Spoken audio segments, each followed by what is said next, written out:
Hey, thanks for tuning in to another episode of Let There Be Talk. The date is Monday, October 19th. How are you guys? Great day, great weekend. Just had an amazing weekend. Before I get into it, my sponsor has returned, catatonic.com. What an incredible sponsor. They have returned. You know them. They made all my great Del Razor stickers and the 666 stickers and the Del Razor shirts, 666 shirts. They're back. Let me tell you, Christmas is coming. Maybe you want a special gift. Hit up Catatonic. They can do 3D print toys.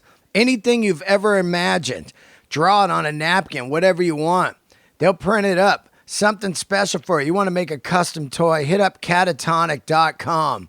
They're also your perfect stop location for some videography, animation.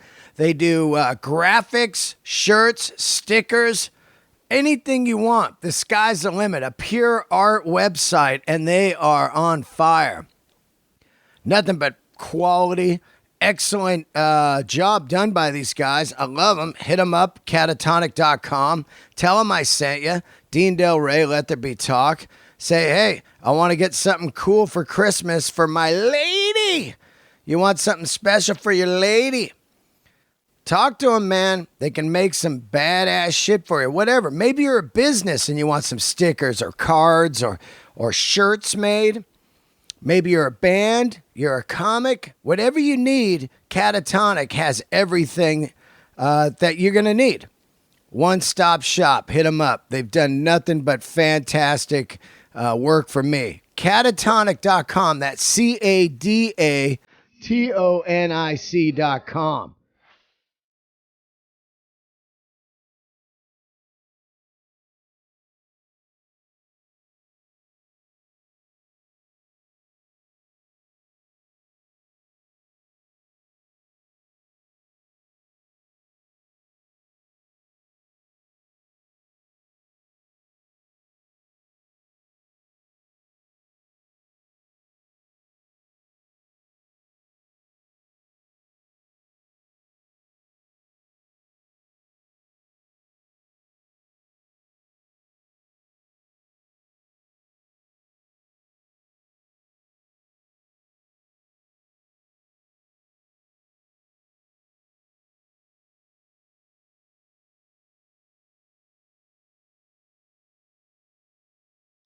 All right, let's get into it. It was a great weekend. I celebrated my 6-year anniversary of doing stand-up comedy. I still can't believe it. It's been 6 years. It truly feels about like 3 years. And as everybody always says, time flies. Fuck. It's true, man. When you just, when you just got your fucking head down and you're grinding, shit just seems the same every day, and all of a sudden year after year passes by. But what a great night. It started out crazy. It was a Friday night. Some guy was trying to commit suicide on an overpass in North Hollywood and closed the whole city. It looked like no one was going to show up at the show. There was just gridlock everywhere. They talked him down. And the city opened up, and by 8:20, we were up and running at the Hollywood Improv. Full house, incredible crowd.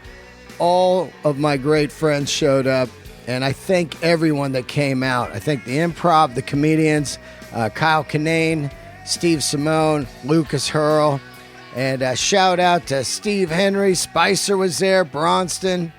Who else was there? I mean, all kinds of friends came. Even the dentist came.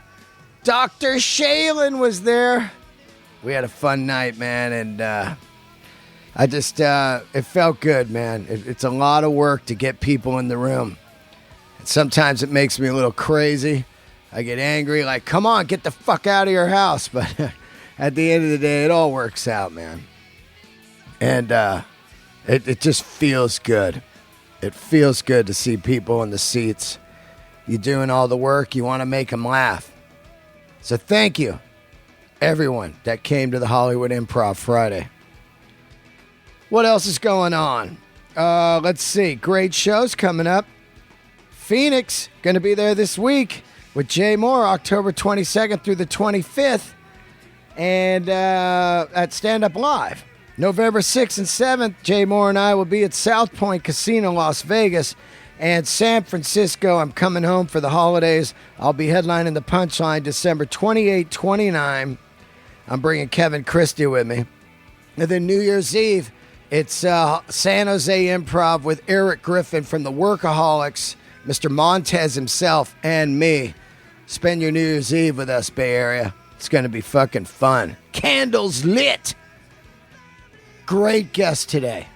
Great guest today. I can't even tell you how great this episode is. I mean, for me, I hope you like it. For me, a lot of podcasting is just about, it's like writing comedy or songs or whatever. I get off on it when I have a great guest and I'm hearing stories that I can't believe. A lot of people hit me up and say, I love your podcast. I love the stories. Man, I love it too. Not because I'm doing it, but these people, I'm hearing their stories for the first time a lot of times. And today, as you hear this song, Jane's Addiction, 3 Days playing, this guy was the producer on that record. Dave Jerden. Let me tell you how heavy this guy is. He's worked on Rod Stewart's Blondes Have More Fun. That's his first record he works on. Then his next record, a little record called Talking Heads Remain in Light. Then he does the first 2 Chili Peppers records. Then 2 Jane's Addiction records. Nothing shocking. I mean, that is one of the top 50 records of all time. He does both the Jane's records. And while he's doing this, he's defining a sound. The Dave Jerden sound, which he doesn't like to say. But I mean, you know, bottom line is, by the time he gets to the next band he works with, Allison Chains, shit fucking changes, man. Jane's Addiction and Allison Chains. He does both the Allison Chains records, Facelift and Dirt. He works with the Rolling Stones. He does their record Dirty Work. He engineers that. He also does Jagger's solo record, and he tells some fucking great stories. This guy has worked on the best records to come out in the last 30 years. I mean, who can say that? He was in the room while they were writing and cutting The Rooster. Allison Chains' The Rooster. He was in the room while they tracked Jane's Addiction's 3 Days live in front of him, sitting there at the control booth. Imagine hearing those songs. You remember the first time you heard them? You were like, God damn, this shit is good. Imagine being in the room while they were making those songs. That's what this man did. Still does. Still makes records. He sits down with me, a dream guest. Shout out to Jason Galern. He sparked my mind on like, hey man, you should get Jerden, daddy. Stoned. I'm stoned right now. Totally stoned. But I got no shirt on. You know Galern, he was on my podcast. He's a funny comedian. He likes to call me when he's stoned. I don't know why. He gets all fucked up on weed and then starts, cleaning his pool and calls me when he does it. Hey, Jason Galern here. You know who would be great, man? You should just get Jerden. And this is one of those cases where I hit Jerden on Twitter, and 10 minutes later he said, I'm in. I'm fucking floored. Once in a while, the planets, they align. I'm eating gummy colas right now, like an idiot. Doing the intro, just eating gummy candy. The worst candy you could eat while you're doing an intro. It's just... Okay. I'm going to get Dave on. Before I do, make sure you go see the Tower Records documentary, All Things Must Pass. I saw it over the weekend. I'm not sure when it'll be out in your area, but it came out in New York and LA this weekend. And what a fantastic film. It's just, it's a tearjerker, and it really is an eye-opener on, the record business, the music business, the business of selling music, which is wild to think about. At one time, Tower Records was the biggest chain in the world. And this movie's great, so make sure you see it. Also, check out Amy Schumer's special on Netflix and Anthony Jeselnik's new special. Both fantastic comedians. Support your comedy. Watch these specials. These people are amazing artists and crazy funny. I love all you guys. Have a great week. Hope to see you in Phoenix. Light the candles. Here he is, Dave Jerden.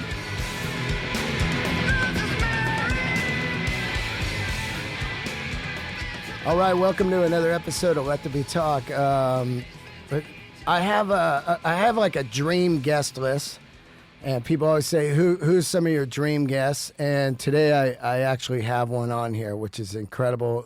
He's a record producer, calls himself an engineer. I believe I read. In the record world, you have there's Glenn Johns, there's Andy Johns, there's Mutt Lange, there's Rick Rubin, but then there's this guy, Dave Jerden. How are you, man? Dean, it's great to see you. It's been many years. Yeah, insane, man. I'm so fired up to have you on the show because to talk about, there was a time in my life when I was playing music that I thought, if I could get this guy to do my record, it'll be next level. You think that, as a musician. But I want to go over real quick. I'm going to skim on what you've done, and then we're going to get into it. You worked on Remain in Light, Talking Heads. Yeah, that's right. That was the first big record I got credit for. I'd worked on some other records before that. I actually worked on a Rod Stewart record before that. Wow. And they misspelled my name on the credits. and I was working with Tom Peterson from Cheap Trick doing some stuff. And, awesome. And it was doing a lot of side projects for guys that were in big bands. I worked with the drummer from Supertramp, and nothing was really clicking for about 3 years when I first started. And then, boom, Brian Eno walks in the studio. Yeah, okay, so here it is. It's Talking Heads, it's Jane's Addiction, it's Allison Chains, it's Social Distortion, Red Hot Chili Peppers, even some strange bands that I love, Sweetwater, Orange 9mm. It's massive, though. They're not like the later eras. They're the big records of the 90s. Yeah, I was at the ground floor of all that stuff. My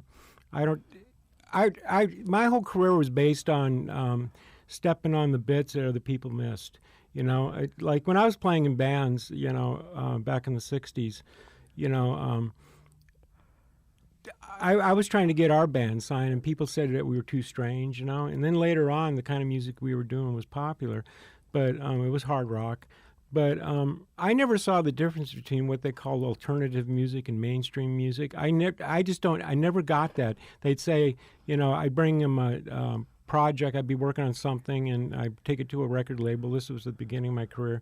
And they'd say, oh, this is alternative. And I go, and the first person that really stepped forward for me was a guy named Steve Moyer over at MCA. And Steve Moyer got it. He's the one that hooked me up with Red Hot Chili Peppers. And he actually hooked me up with a guy named Alan Johannes, who had a band called What Is This? Wow. And it had Hillel in the band. Wow. And from the Chili Peppers, Jack Irons, who ended up in Pearl Jam.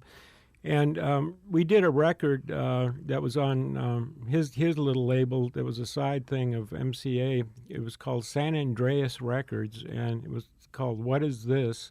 Was the name of the record. It was an EP. And years later, when Soundgarden got signed, I got a phone call from my manager and said, Chris Cornell and the band wants to meet with me. And I thought they wanted to work with me.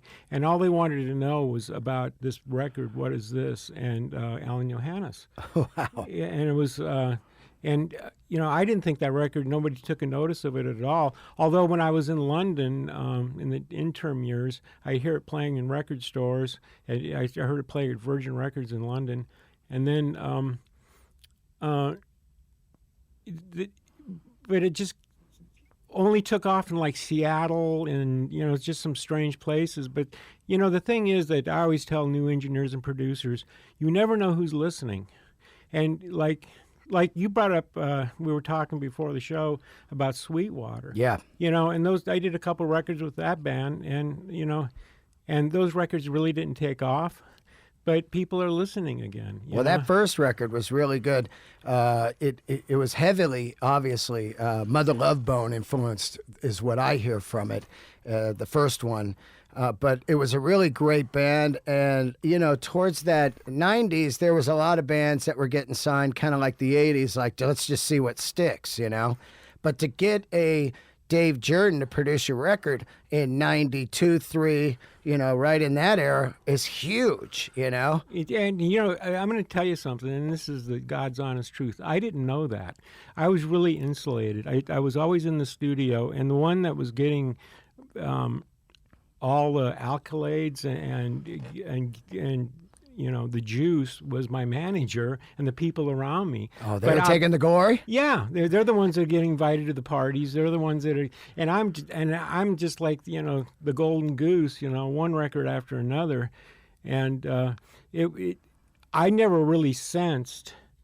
Like I went to there was this agency called Lippman Agency that handled producers, and I went by there to talk to Michael Lippman about a project about doing Megadeth at one point.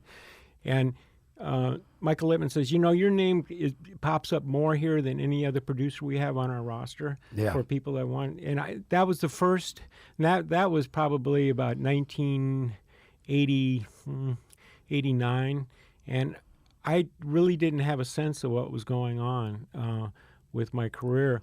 It was only when I started working for Atlantic Records, which is a whole story in itself, but when I worked at Atlantic Records, then I started to notice that, hey, I got this big-ass name, and but, something, I'll tell you, Dean, I really didn't feel anything. I didn't feel like, hey, I'm an important guy, or, I just stuck to what I was doing. I mean, you talked about the bands I produced, but in the interim between when I did Remain in Light, and then jump ahead to Jane's Addiction. Jane's Addiction. In between, I worked with the Rolling Stones. That's right. I want to get in all that.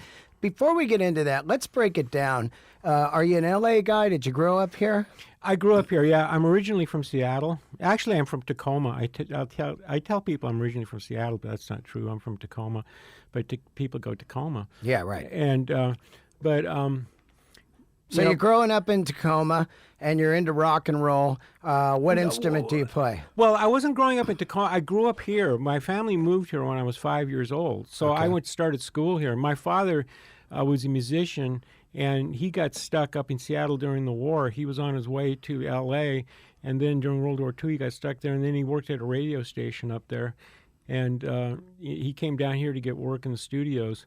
But and he also was head of at the VA. He was the head of the music department for the Veterans Administration. He had this big-ass job there. And so he got transferred down here by the VA and came down here also to work in studios. So, when I was in school, I was one of these kids that sat in the back of the class and read James Bond novels, and I frankly couldn't give a shit. And my whole thing was music. And what hit you? Is it Beatles at the time? Actually, the first record I ever bought was Link Wray. Wow, Link Wray, the surf guitar player. Yeah, I loved all that. I loved all that surf guitar stuff, and anything with guitar on it, I loved. Right. And the first record I ever bought was a Link Wray record, I remember.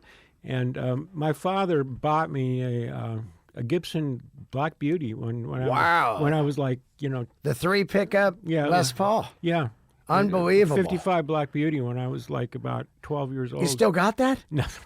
I know, right? I wish. I know, huh? And then I got in a band, actually, and they needed a bass player. So what year are we talking? I'm talking about when I was like 9th grade, and this is like 1964, right when the Beatles are starting. So the Beatles are starting. And are you guys playing clubs in L.A.? Well, eventually we did. I mean, when I was in high school, we played clubs. We played the Playboy Club, and through I was in high school, and the Playboy Club was on Sunset Boulevard and at the corner of Sunset and Vine Street. And Hugh Hefner got me a pass that I could play, clubs in like the whiskey or whatever. Like a union pass or something? No, it was like this let this band play. They're cool. I mean, they're not 21, but it was we played the clubs, on the Strip when I was in high school. I mean, I was one of these guys that was like knackered going to school. Like in 11th grade. I don't remember 11th grade. I was up all night playing at gigs and stuff like that, and I was like a big deal down in Hollywood playing in bands. And then I go to school, and I was like the schmuck sitting in the back of the room. That's like me in school, man. I was playing gigs at night, like at the Mabue Garden and the Stone, and then the next day I'm at school, and they're like, "What'd you do last night?" I was like, "Yeah, I had a gig." They're like, they think you're making it up or something, I was a total outsider, but I mean, like the guys in the football team wouldn't talk to me. That kind of crowd had nothing to do. But like I went to Reseda High School, and there was like remember the Electric Prunes? Oh yeah, yeah. Like one of the guys in the Electric Prunes had his locker next to me, and there was a lot of good music that came out of the Valley at that time because there's nothing to do out in the Valley. There was no surfing. Vals don't surf, but we played in bands, and a lot of good music came out. In fact, how I got started was, the very ground floor was I was playing in a band, and about 1974, 95, I went to a recording school here. It was one of the first recording school, if not the first recording school, and it was just a little tiny school. I paid $375, and they showed me what book to read. But this guy I'd been in a band with, Doug Perry, had a ranch out in Chatsworth, out in the Valley, and it on the ranch had a barn where the Robb brothers, that eventually became Cherokee Studios. That's where they started, and they did a Steely Dan record there, Katie Lied, I think it was called. Wow. And anyway, Doug took over the studio when his father died, kicked the Robb brothers out, and by the way, I ended up being good friends with the Robb brothers after that. But kicked the Robb brothers out, and then we rebuilt the studio. And the first, we rebuilt the room. We got what was called a lease package, a brand new thing where you could get a board and a couple tape machines, a 24-track machine and a 2-track machine and stuff, through MCI. And we put this equipment in, and we put it in Mix Magazine, which at that time was like a tabloid almost. And Tom Dowd, the god of God, producer, engineers, calls up and wants to bring Rod Stewart in. Right. And so he brings in Andy Johns to work. Wow. So that guy's the king. You got to be going like, holy shit. Yeah, kaboom, right off the bat. And I thought I was really happy and having to work with Tom Dowd and all these guys, but I wasn't really making any money. It wasn't until I got hooked up with Brian Eno, who I worked at Smoke Tree with Doug for about a year. Then I went to another little studio down in Redondo Beach for about 4 months, and they folded. And then I got a call from this guy named Hal Zeiger. Now, Hal Zeiger was the manager at one time of Ray Charles. He was a big deal. He had this crazy story that how he got started in the business was he was putting on shows out in after World War II out in San Bernardino, and for like itinerant workers, and he'd have like these Spanish bands come in from like East LA, play for the workers. Anyway, he was going to a gig one night at this tent thing he had set up in San Bernardino, and he heard this new kind of music, and the woman driving said, "That's," when he said, "Who's that?" And he says, "Well, that's Johnny Otis." And he said, "What's that music?" And he says, "That's rock and roll."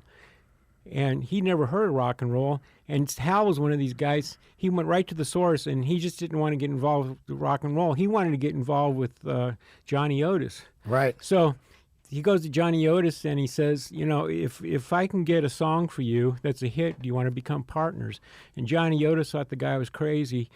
Hal Zeiger flies to London for just enough money to stay for 3 days. He goes to the clubs there and sees them doing a dance called the hand jive. Oh, yeah. And he comes back, and they wrote a song called Willie and the Hand Jive. Yeah. And that was the beginning of El Dorado Studios. That was my next call. Hal Zeiger calls me up, this crazy guy. He's got El Dorado Studios. Now, El Dorado was a studio that was built with oh God, what's the name of that studio? It was Phil Spector's studio, Gold Star. Gold Star and El Dorado are the only two studios in the world built just to do rock and roll. In fact, when they did that movie La Bamba, the Richie Valens story, Yep. they shot it at El Dorado. Wow. Because Gold Star had been torn down.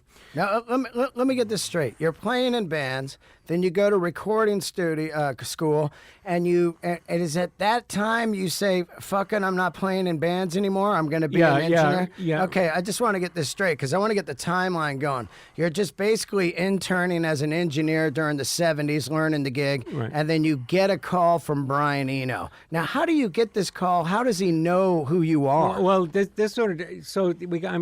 I get this call from Hal Zeiger, and he'd bought one of these MCI boards, and he had no one that could run it. And I was written up in REP magazine, recording engineer producer magazine, that I was like the guy because I worked on this Rod Stewart record on the MCI board. Right. And which Rod record was it, by the way? It was Blonde. Oh, the big one. Yeah. If you want my body. Do you think I'm sexy? Yeah. That was Blondes have more fun or whatever. Yeah. That's the album. Holy shit. So Now, you engineered that record? well, who engineered it was Andy Johns. He's the one who gotcha. got the credit. Now, when you're working with Andy, you're a brand new engineer. Are you just fucking asking him everything? Because, I mean, that's the god right there, you know? People out there that know Andy Johns are going to know this is true. Andy Johns was asking me questions. Really? He'd say, you want a mic setup for vocal, and I'd say, what do you want? You know, you want a C12, U87, you want a 47 FET or whatever. And he'd say, I don't know the names of anything. He Right. goes, it's that long one, like Yeah. and I think that's a lot like there's a lot of producers that can that are there for vibe. which is the most important thing. It's not about the gear. I mean, I always tell people that, I always use that story that Andy Johns was at the ground floor of some amazing records, and this guy didn't know all what the name of the gear was and all that stuff. Right. But it's not about the gear. It's about how you use the gear. But how I got involved with Brian Eno was, but gear is important because it leads me to the next story about how we got involved with Talking Heads.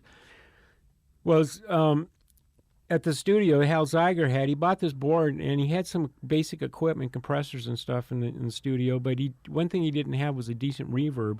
And Lexicon had just come out with a new digital reverb called the 224. And I lied in Mix Magazine and said we had one.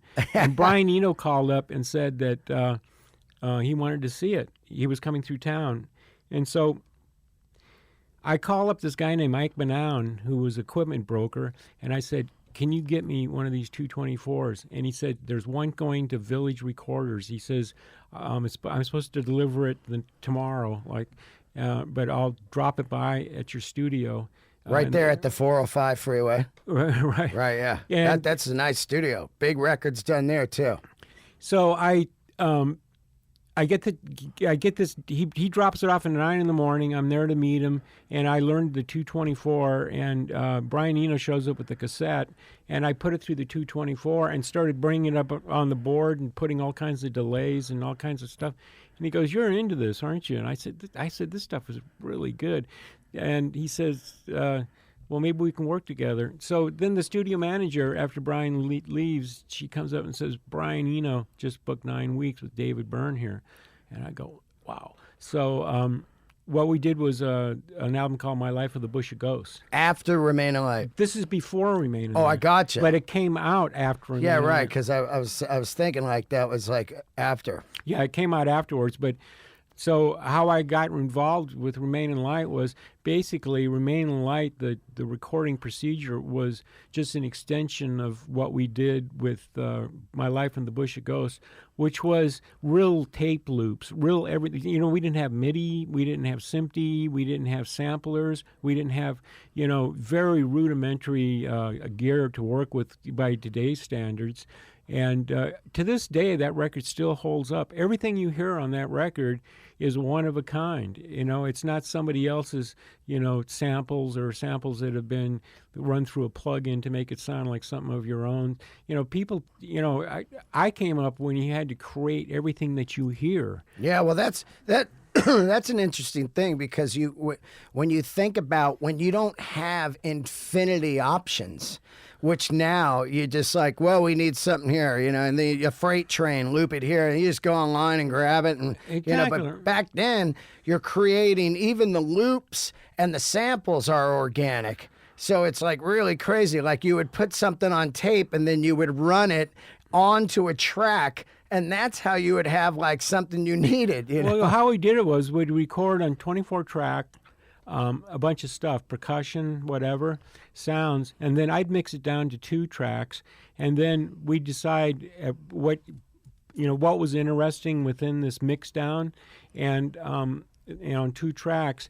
And then I'd run it through a tape machine, make a loop, and some of these loops would be like 20 feet long. And what we'd do is we'd use microphone stands with masking tape to run it through for guides. Oh, yeah. I've seen that before. And this was crazy. And what we do is we lay that down to 2 tracks of a 24 track and keep going and maybe mix that all down again until it was loop on loop on loop on loop. And that's fucking hours, like that's why records back in the day cost like $1 million because the studio's like 5,000 a day. Yeah, we're talking about 18, 20-hour days, 7 days a week, just for not much money. It was all love, I don't know how I had the stamina to do that. I mean, I'm doing this without drugs. I'm doing this basically drinking espresso. And, but I was having a hell of a lot of fun. And I learned, as you can imagine, a lot. And from working with Brian Eno and David Byrne and working on those records, it led me to some other strange gigs. Like, for instance, I worked with Frank Zappa. Right. He was interested in the fact that I could do things like that. The Utopia record? Man from Utopia. But a bunch of I did that. That was a record that I can point at that I did. But I did a lot of mixes and stuff for him. And I worked on his film Baby Snakes. And there was a lot of stuff that I did with him that it's just all over the place. But you never knew what you were going to do. Like when you show up to work with Frank Zappa in the morning, he has a time clock like in a factory. You actually timed yourself in. You punched in, and you punch out for lunch. And wow, that's so not rock. You know what I mean? Punching in, like here you are you want to do rock to get away from the fucking time clock, and Frank's like, but I see that from Frank, you know? Yeah, Frank, structured is the word, right? And because he could get all over the place, and he had his ways of structuring himself. But working with Frank was basically, I'd show up at maybe 2 o'clock in the afternoon, and I'd work with him till about, maybe 10 at night, and then he'd go to sleep, and then I'd still be working when he got up. I wasn't getting any sleep, obviously, but again, I learned a lot.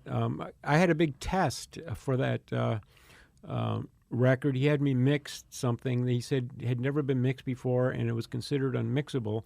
And it was a song called What's New in Baltimore. Right. And I mixed it. And the problem with the song was it was studio takes intercut with live takes, and the drum sound kept changing. So what I did was Frank goes to sleep, and I'm figuring out, how am I going to make okay, what's the problem here? The problem is the drum sound changes. How am I going to fix this? So I used a technique that I learned working with, on all those crazy records, where I took drums, acoustic drums, and I sent out from the tape machine the snare to a snare and remic it. Right. And triggered. It would be basically re-triggering it, and of course the sound in itself wasn't great, but by mixing it on top of what was there gave a cohesive sound. And the bottom line is, he woke up the next day and he goes, "Okay, what do we got?" And I just hit play, and he goes, when he got done, it was like a long song. He got done. He goes, "You did it," and he said, "How did you do this?" So I took him out in the studio and I showed him this crazy. It looked like the thing, the merry-go-round at Santa Monica Pier that has the drums beating by themselves. Oh, yeah. The mechanical thing. Yeah. It was like a mechanical thing all going on. Anyway, he calls up Mix Magazine and says, "Look at what we've been doing here. This is how we've been making records." Frank was great. Frank was probably the best guy, the most fun I ever had working. Is that right? Yeah. It's funny. I've had a lot of the Zappa guys on, and I've Scott Tunis. Yeah. I've had Dweezil on. Yeah. I've had Mike Keneally. Yeah. And I've had who else did I have on? Somebody else I can't remember. Oh, Josh Freese. So it's all Zappa world. Right. And it's amazing the amount of cult that the Zappa catalog has, and the people love it. I just love Zappa. To me, he's a lot like a comedian, like say what's his name, the guy I'm drawing a blank on his name right now, from Taxi. Right, okay. Kaufman, Andy Kaufman. Zappa's a lot like Kaufman to me, where people really love it and other people don't get it. Exactly. And that's what I love, because when I look at the projects, the first few projects you're working on are completely outside of the box artists. We're talking about David Byrne and Zappa, and then later, of course, Perry Farrell. These are guys that like if people heard a demo, that didn't really dig music or whatever, they'd be like, I don't get it, Yeah, well, there's a reason for that, is I hated the music that was happening in the 80s. Okay, so what era of 80s are we talking? Are we talking the new wave stuff or the rock? Well, I like what was coming out of England. I mean, I was a big Joy Division fan. Awesome. And I liked what was coming out of England, and I liked what was coming out of New York, but I hated what was coming out of L.A. I hated the big hair thing, and I just thought all that stuff was really comical. And, I mean, the New York Dolls had done it, with the makeup and all that stuff. Then all of a sudden you had all these bands that, I'm not going to name names, but these bands to me, they look ridiculous. They sounded stupid. And I always wanted real, something that digs a little bit deeper and, is instead of being, fodder for like, the 13-year-old girl laying on the beach with her transistor radio. I wanted to do something that was, digs a little bit deeper, and so I gravitated towards bands like the Red Hot Chili Peppers, and I gravitated towards things that were on the outside, that to me that had something to say about our culture, that really pinned it down. These other bands, what they were doing, they were surfing on the edge of the culture, where these other bands that I wanted to work with were creating the culture. Yeah, you're right. Now, when you're working with David Byrne, let's say, and Zappa, and you're in there, because I've worked with a lot of producers and stuff, are you just sitting back and losing your mind on how great these guys are? I mean, when you first working with... Oh, yeah. I mean, I've worked with some astounding, incredible talents that, yes, my jaw drops when they'll pick up a guitar. David Byrne, for instance, let's talk about him. He pick up a guitar and get the wackiest sounds, and I just go, and the feel that he play. And this guy is not not like an outstanding guitar player, which to me, these guys that, Yngwie Malmsteens of the world never really impressed me that much, but how fast you can play on the guitar. But it's I mean, I'd much rather listen to Edge from U2 than listen to something like Yngwie Malmsteen or whatever. Yeah, it's all about feel. And I mean, I've seen some of the worst players write some of the best songs ever, and it's coming out of their body. I mean, like Jim Morrison didn't play an instrument at all. But he wrote some of the best songs ever. It's coming from someplace else. And my father used to say, he used to bow, and actually he'd say, I kneel at the altar of creativity. And that's what I say too. I mean, that's what separates us from everything else in this universe, and is how we can be creative.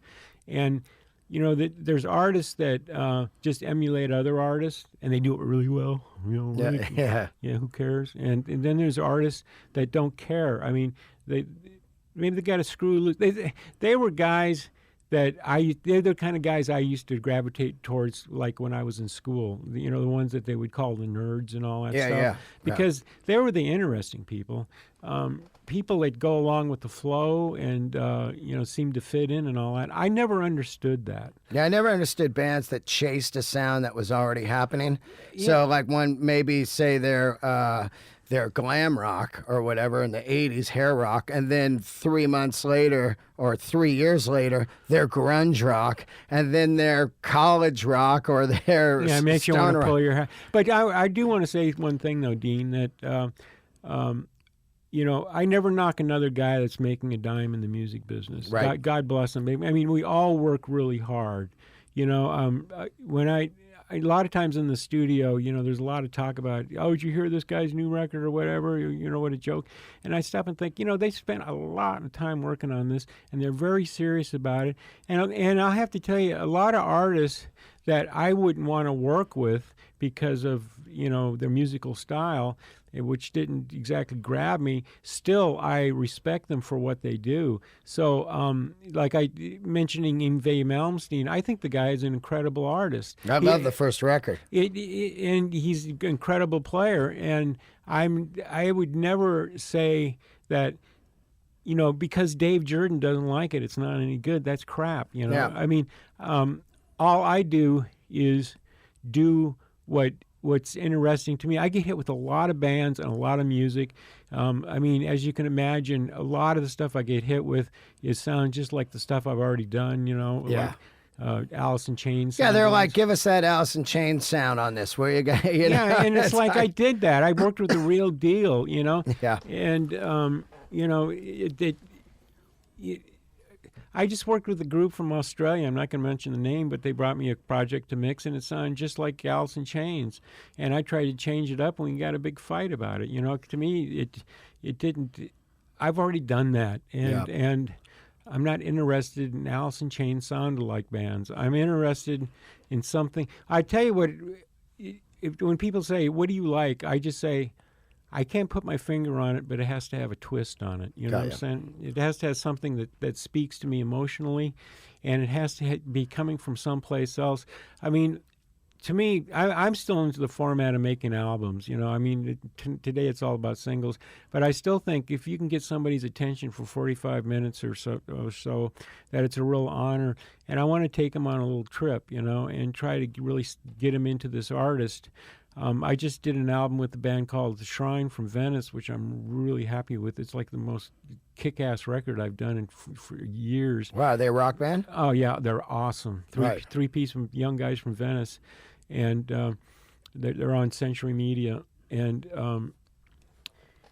they kill me. Three-piece, they're just awesome. Their record's coming out in Europe at the end of this month in October, and then January in the United States. But it's the most hard-hitting record I've done in years, and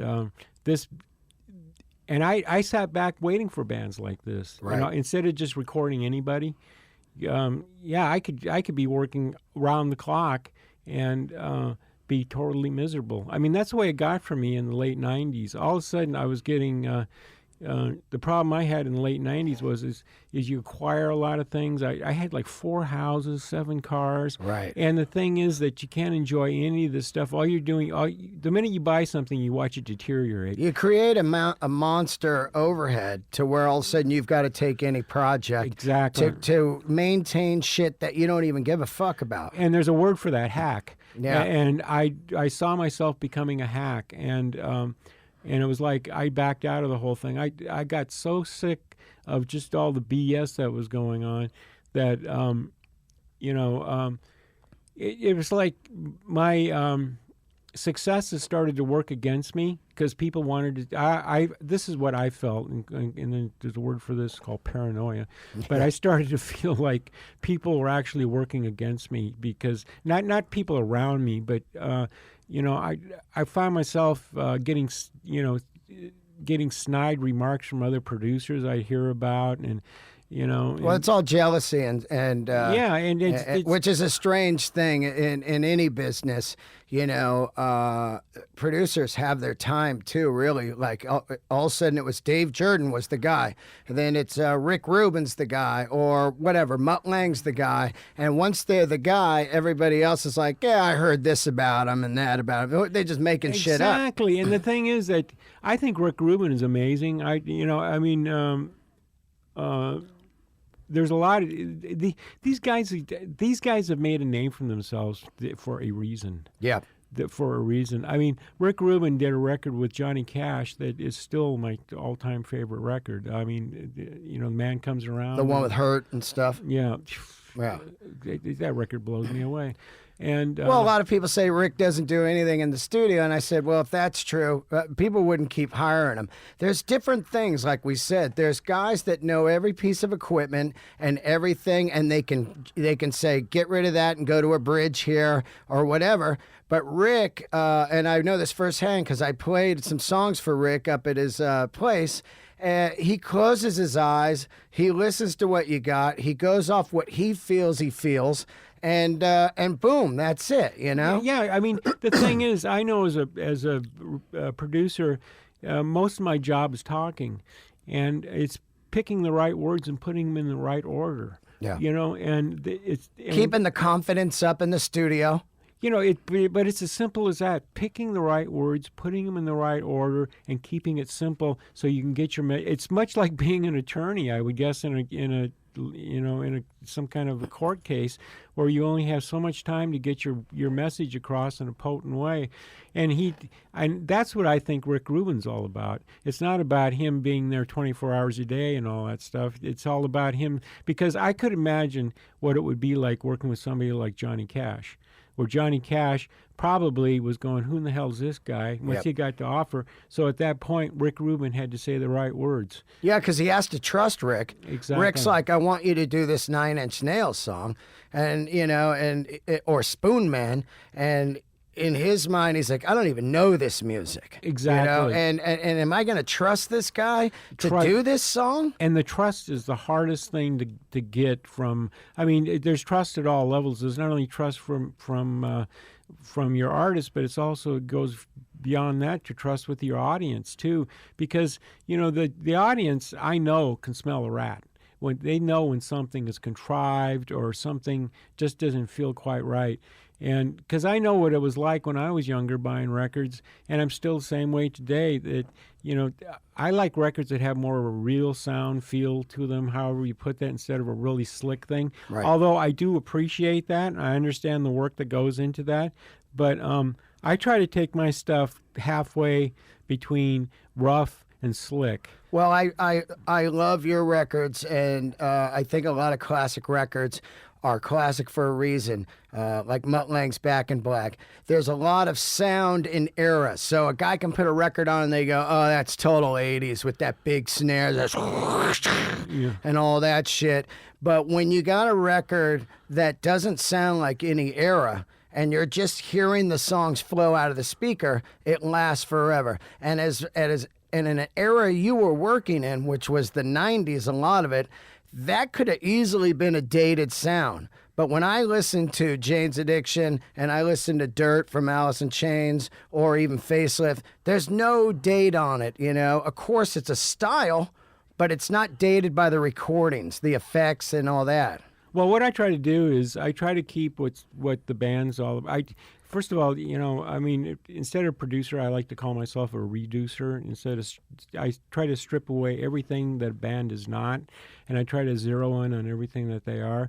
And I mean, for instance, this band I just did, The Shrine, you know, I listened to them and go, what is this band all about? Well, what they're all about is the riff. They have these badass, nasty riffs. So instead of just having, you know, the riffs, you know, kind of thinned out in the background and putting a bunch of slide guitars on it or whatever, you know, it's just, these riffs are just monumental. Like Zeppelin.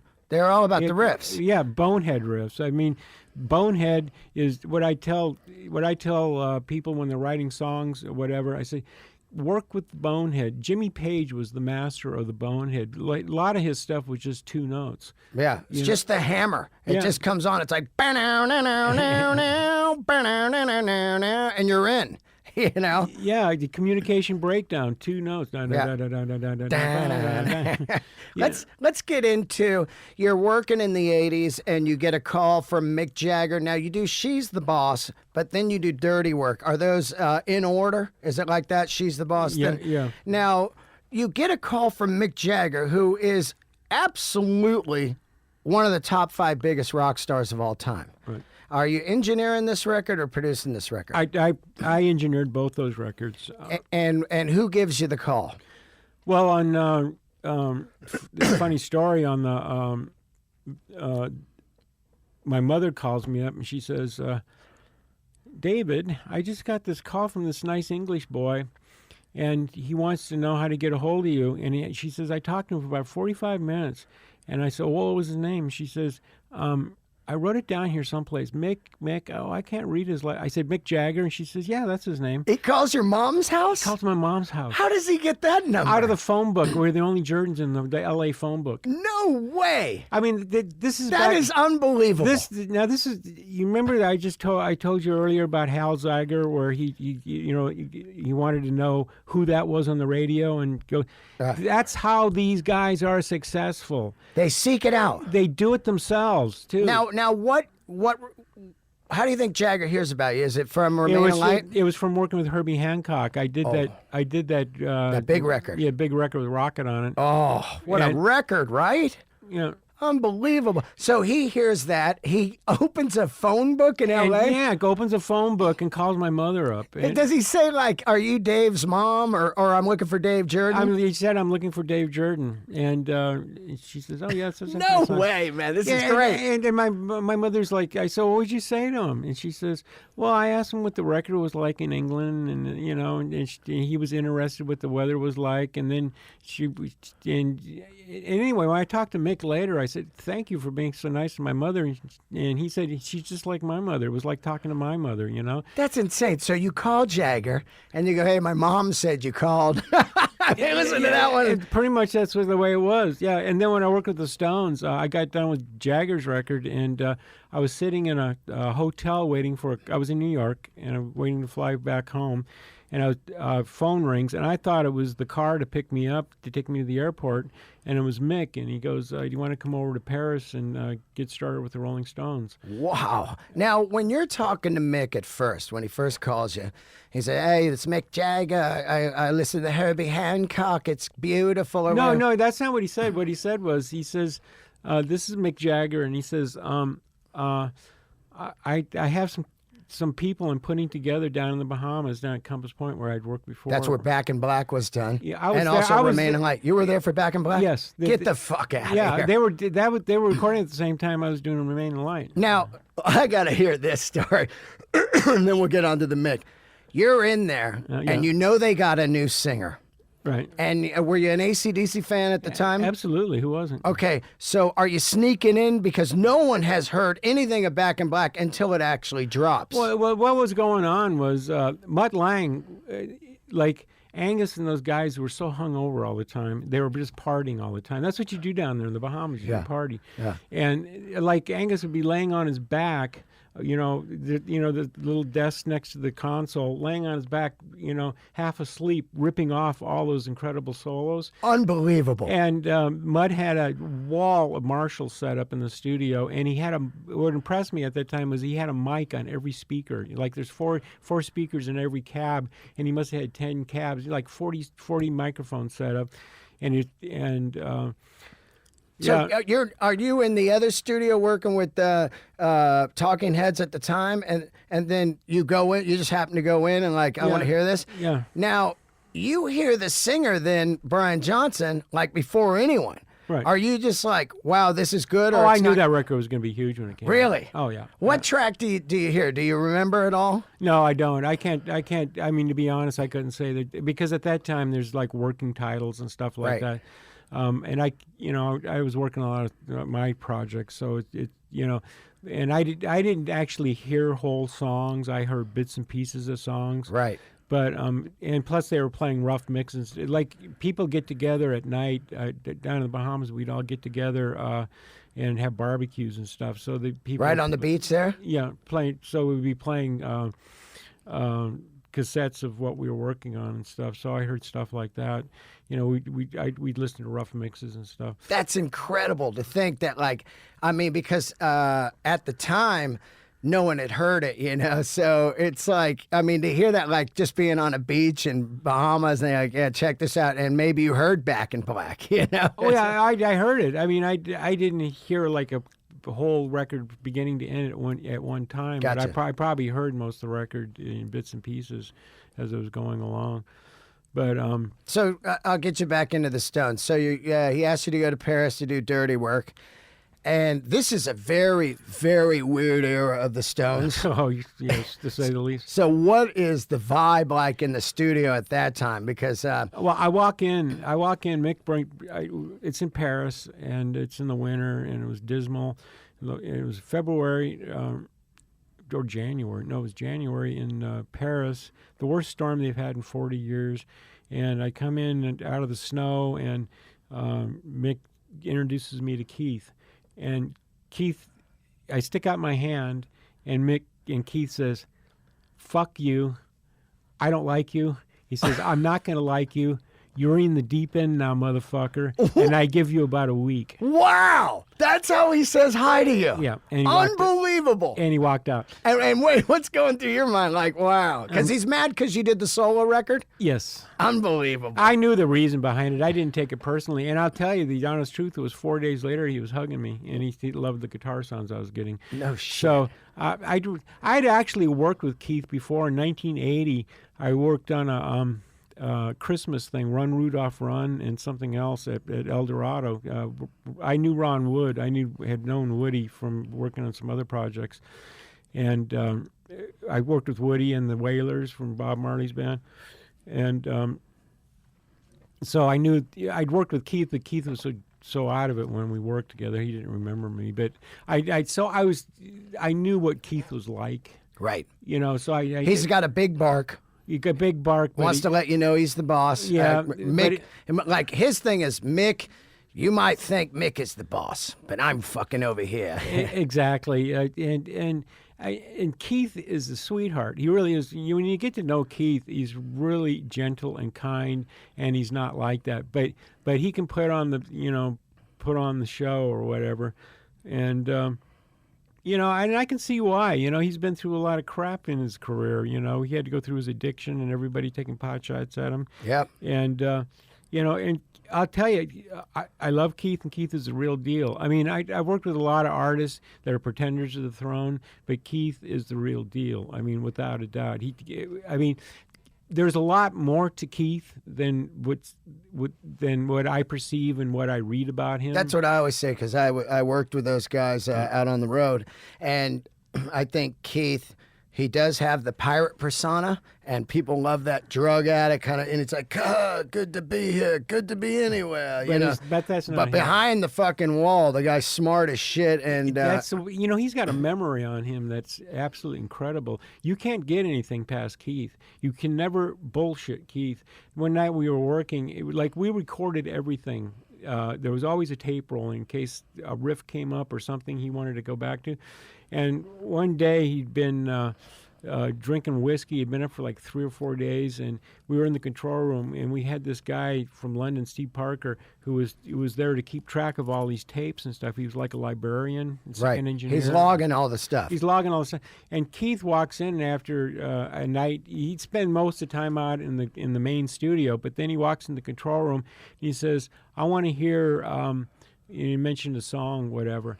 And like August 4th, give me Firecracker. Well, yeah, give me this from like 3 days ago. And I didn't even a specific date.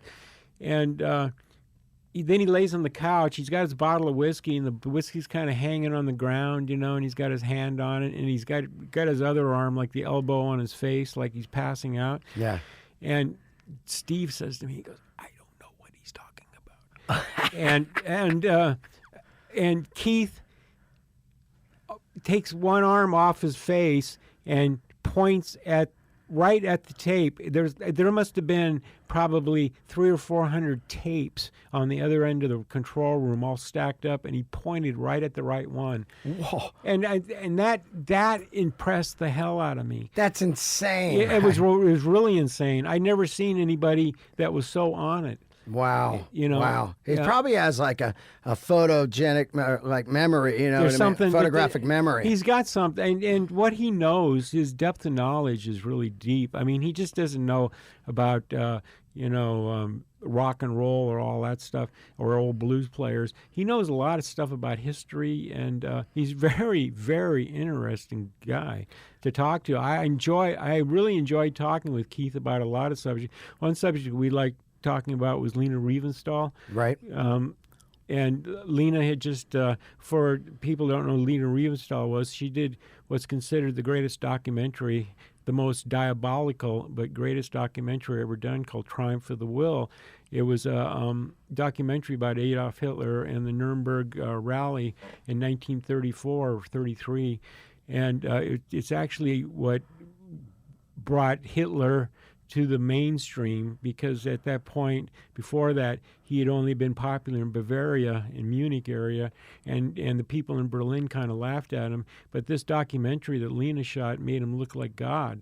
And, sold him to the people. Sold him to the people. And now, way after, she was almost going to be, because of that documentary, they were going to try her for war crimes. Unbelievable, because it was kind of like what made him become like a superpower. Yeah, the opening shot of Triumph of the Will is a airplane, Hitler flying to Nuremberg, and he's flying over the countryside and towns and everything on the way, and it doesn't show the airplane, it just shows the shadow of the airplane on the ground, and it looks like a cross. Wow. Very powerful. Some Pink Floyd imagery there from the wall. Well, anyway, Lena was still around, and Lena just was she was known for African photography, shooting animals out on Svelte in Africa, and Keith was friends with Lena, and just as I was talking about Triumph of the Will,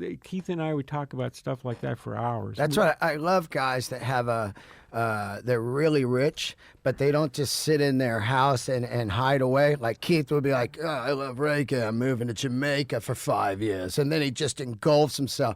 And then next thing you know, he's like, I'm going to live in France and do Exile on Main Street and water ski. And you're just like, the guy really took in life. He still does right now, Yeah, a funny story about Keith and down in the Bahamas was he was laying on the beach one day and he looked out on the bay and he said, wouldn't it be great to have two gigantic speakers out there on the bay and to have a gigantic stereo system? So he actually hired two boats and he had these huge speaker systems set up like a concert. Yeah. And it's just for him to listen to music.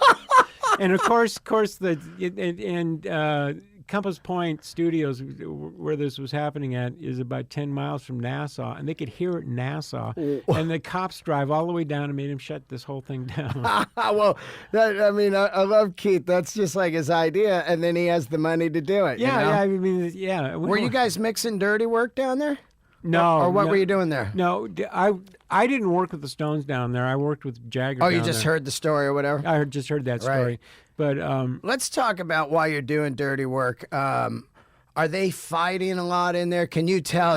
Jesus, yes. Yeah, like what's going down? Are they just like, this song sucks, fuck you, or what? Because well, one story I can tell you that how an argument developed was like Mick and I are in the control room and we're listening back to the drums, after from different takes or different songs, and Mick goes, "What just happened there?" And what just? I said, Mick, Charlie isn't hitting the kick drum.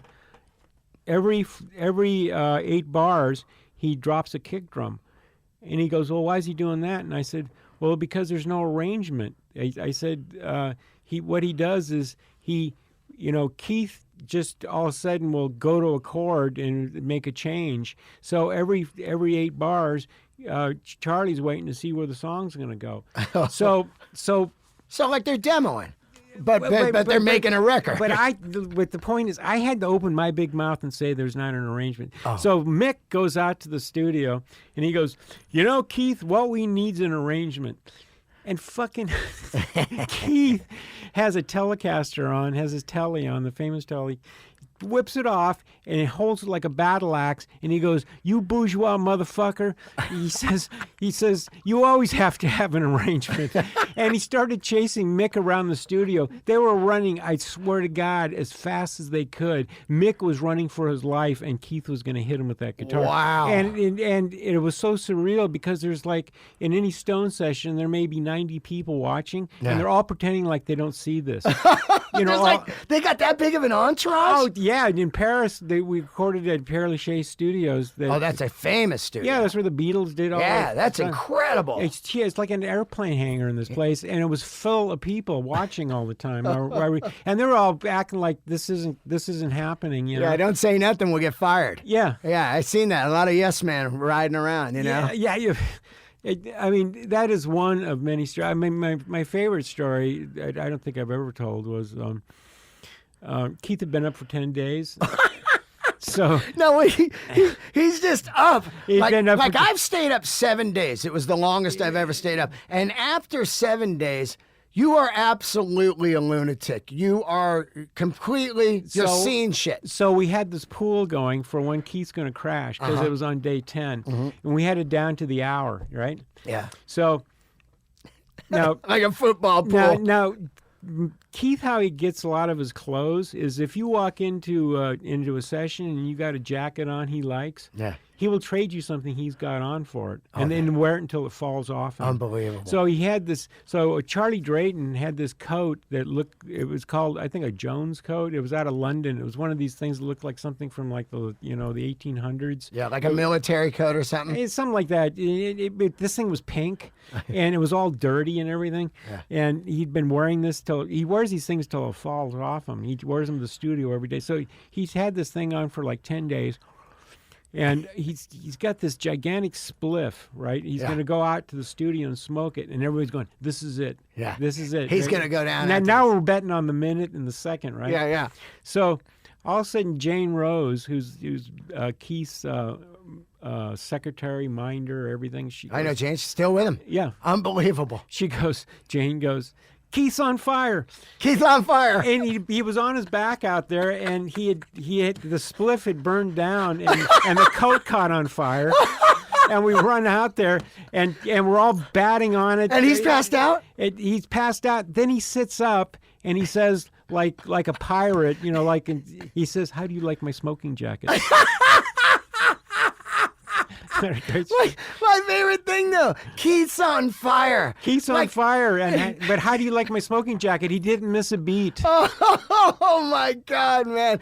Those are real stories, and there's millions of them about them. I got a million of them, but those are...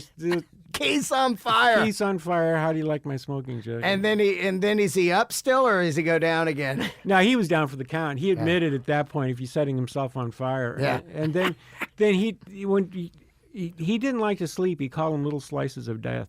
Oh, little slices of death. I love it.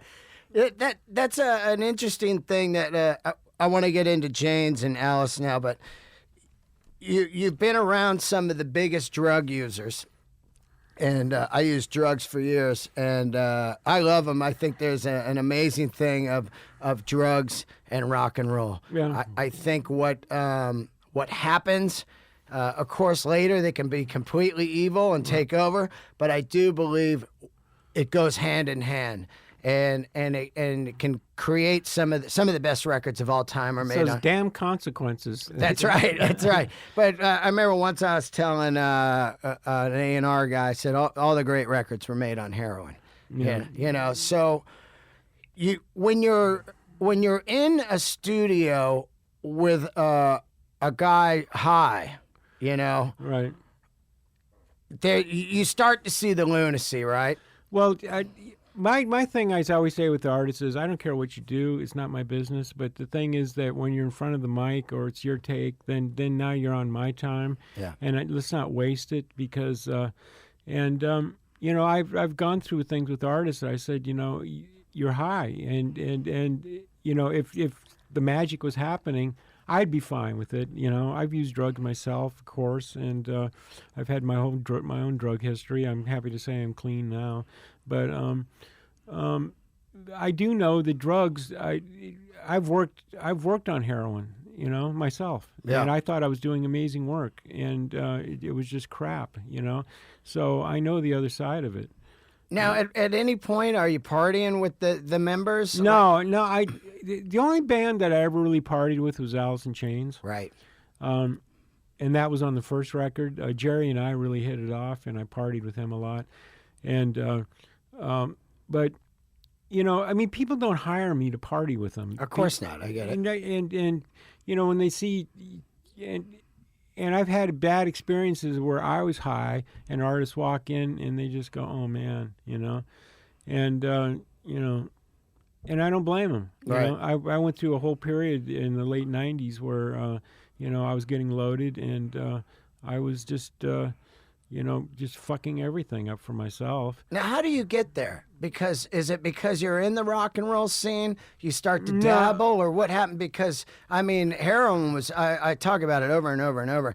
It hits Hollywood probably around '87, and then just complete. I mean, with GNR and Jane's, and also and then Seattle in the '90s and stuff. But once it hits, it's like a fucking bomb. Everyone's on it all of a sudden. Well, how it started for me was this musician guy came over to my house and he was smoking some heroin.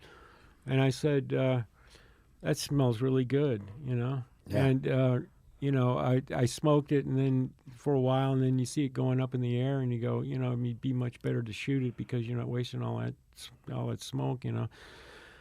But, you know, I had to do my whole round of rehabs and all that other shit. And there was a lot of people that I'd worked with that I was in rehabs with. Wow. So what years are we talking? We're talking like the early 2000s. Oh, wow. So you make it past all the grunge and the heroin and everything, and then you start up? Yeah, pretty much. It was at, I actually started using really heavily about 2001, 2002. Right when I saw the... You're like an adult. yeah, when I saw the World Trade Center go up, I went, fuck, this is time to do it, man. Oh, yeah, that was like me. I had a house full of watches and guitars and shit, and I was like, get rid of these, man. You know, like, I don't need shit. It's over. Yeah, so I went through my whole thing with it, and, you know, lucky enough, I found some people that, you know, literally saved my life. And these people were Bloods, believe it or not, L.A. Bloods. Whoa, really? How They had a rehab center. is that like where, in Venice? No, it was on the Valley. Out in the valley? Yeah, it was the Musicians Union hooked me up with this place. And it was the Bloods gang had their own? They were ex-Bloods, yeah. Wow. Yeah, they were all clean, and they had a rehab center. And I mean, I've been to every major rehab place, and you know, it wasn't catching. It wasn't catching. You know, the thing is that the people running the places, you know, you just bullshit rings around them. You don't bullshit the Bloods. Yeah. You know, something, you lie once to those guys, it's your fucking ass, and that's what I needed. You know, and I'm forever grateful to the Bloods. You know, they're honorable people. That's radical, man. I've never heard of a rehab by ex-gang members. But that's the best, because then it's like they can sniff out bullshit immediately. You know, like and they don't yell at you, man. They throw you on the ground. You know? Yeah. You know, I mean, you just don't lie to these people. But that's what I needed, because I thought I was a big deal and I thought I was special at some point. But you know, I mean, but I've been clean now. I've been clean since 2008, you know, so... yeah, that's good, man. Right on. Okay. You do dirty work. Now, how are you getting your work? Because let's talk Chains Addiction's playing around town. There's a big buzz on them.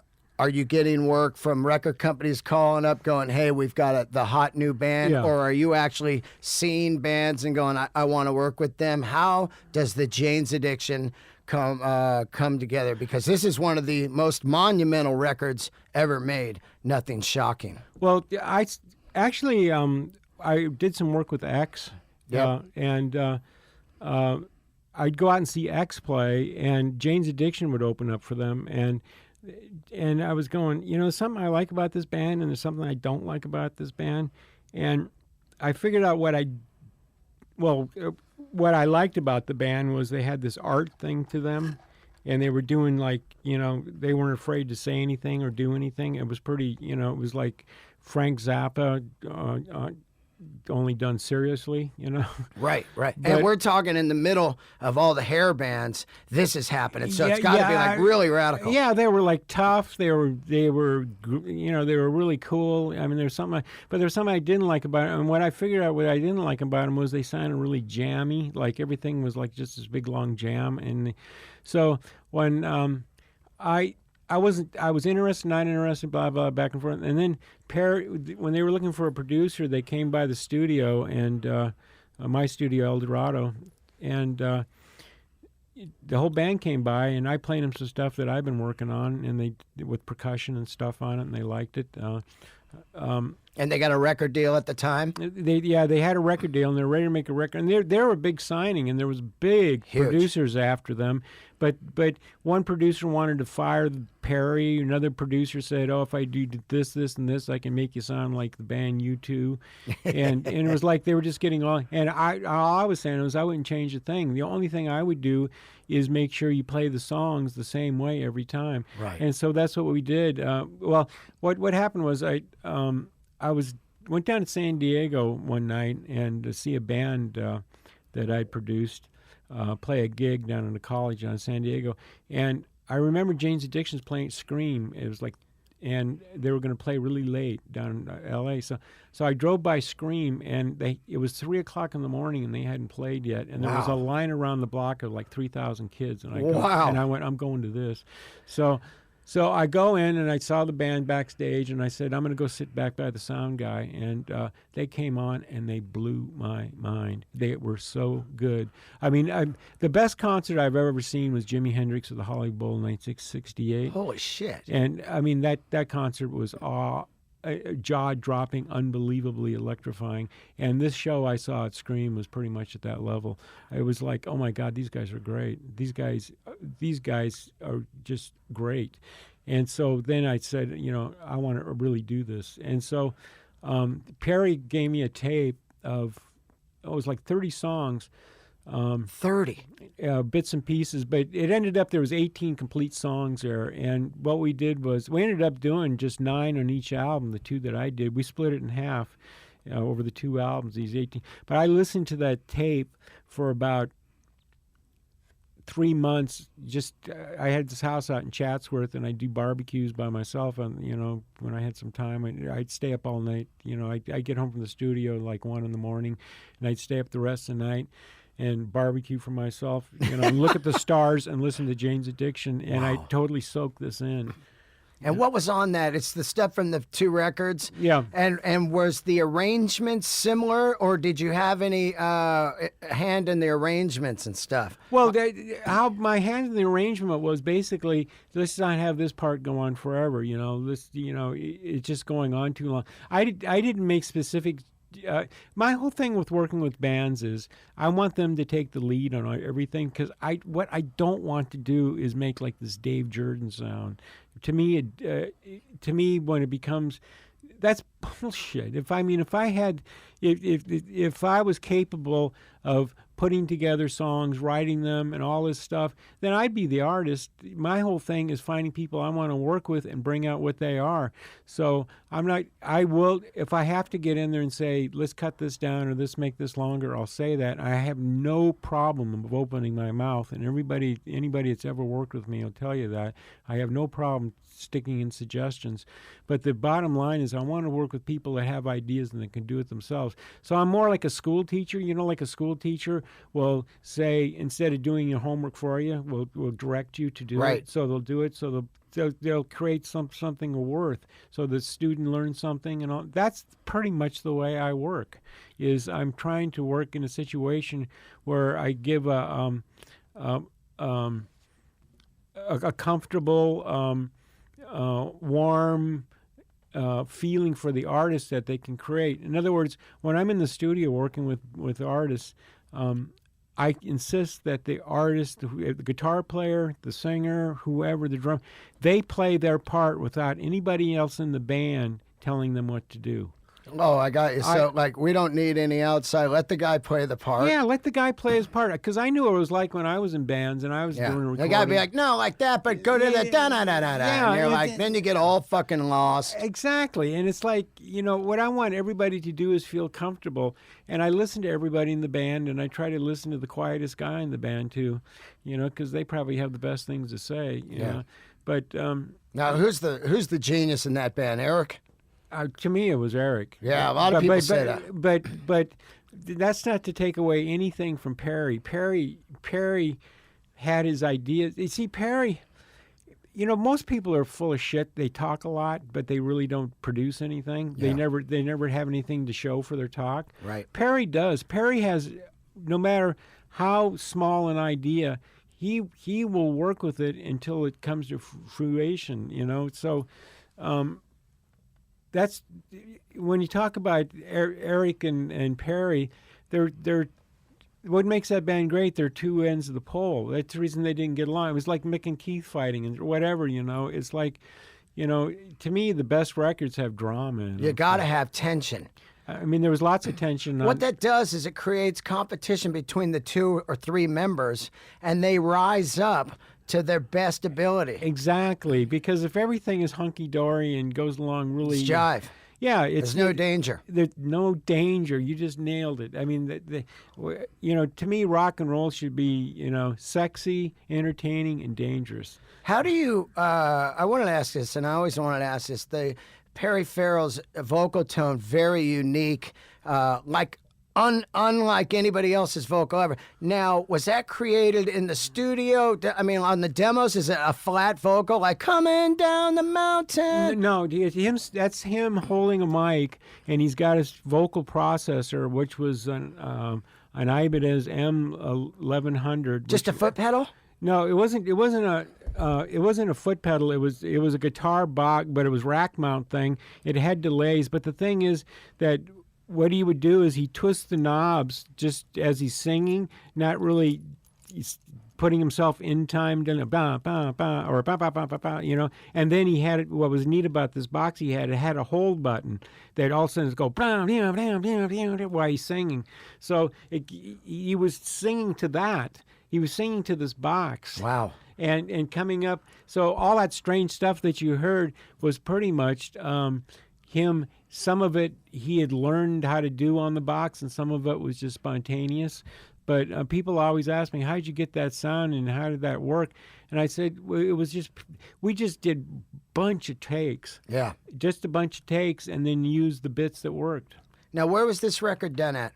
The first record was done at El Dorado, and the second record... first record was recorded at El Dorado and mixed at Post Logic, and where the old Playboy place was, right. where I started in the first place. Yeah, that's and funny, now right? it's a studio. And then the second record was done out at. We moved. Our El Dorado got torn down in 1987 because of the Whittier earthquake. It was in a brick building and it basically was falling down. So we moved our studio into a place called Track Record. So there was recorded at Track Record, and it was mixed at Soundgarden out in Silver Lake. So you do the first Jane's record, and it absolutely changes everything. Now, when you're done with this record and you mix it and you turn it into, what are they on, Interscope? Who were they with? They were Warner Brothers. Warner Brothers. When you turn it in, is everybody going like, holy shit? Well, the first comment that we got on the first record was a guy from the record label calls up and he says, we're worried about this record. It doesn't sound like anything else out there. I said, oh, that's really great news. And I said that to Perry, and Perry said, great. Yeah. Now, when you're making the record, are you just fucking floored by these tunes? Because at the time, I saw him at the Stone in San Francisco right when the record came out. And there's this thing. It's the new Zeppelin. And it was so radical. You know, I was like, holy shit, this band is incredible. That's a great venue, the Stone. Yeah, right? I had to see anybody there. It's such a magic room, and I don't think it gets enough glory. And one day I hope to do a documentary on it. Yeah, I see some great shows. So fucking magic.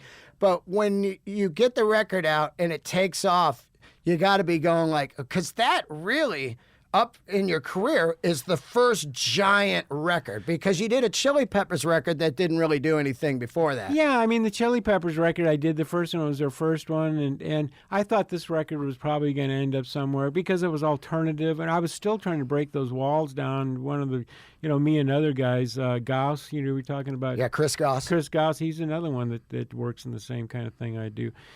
I think he's a great producer. He's unbelievable. Yeah, he's Magic Man. Yeah, Master Reality is one of the all-time. Incredible. Yeah. It's so weird when you hear these bands and you realize, like, people don't know them, and you're going like, how do you not know this? Like, at that time, I would buy anything that came out on American. Right. It was more the trust of the label, American. They could put out Danzig, they put out Slayer, then they put out Black Crowes and Mother Hips, but then they put out Masters of Reality. I think Master Reality is one of the most underrated bands ever.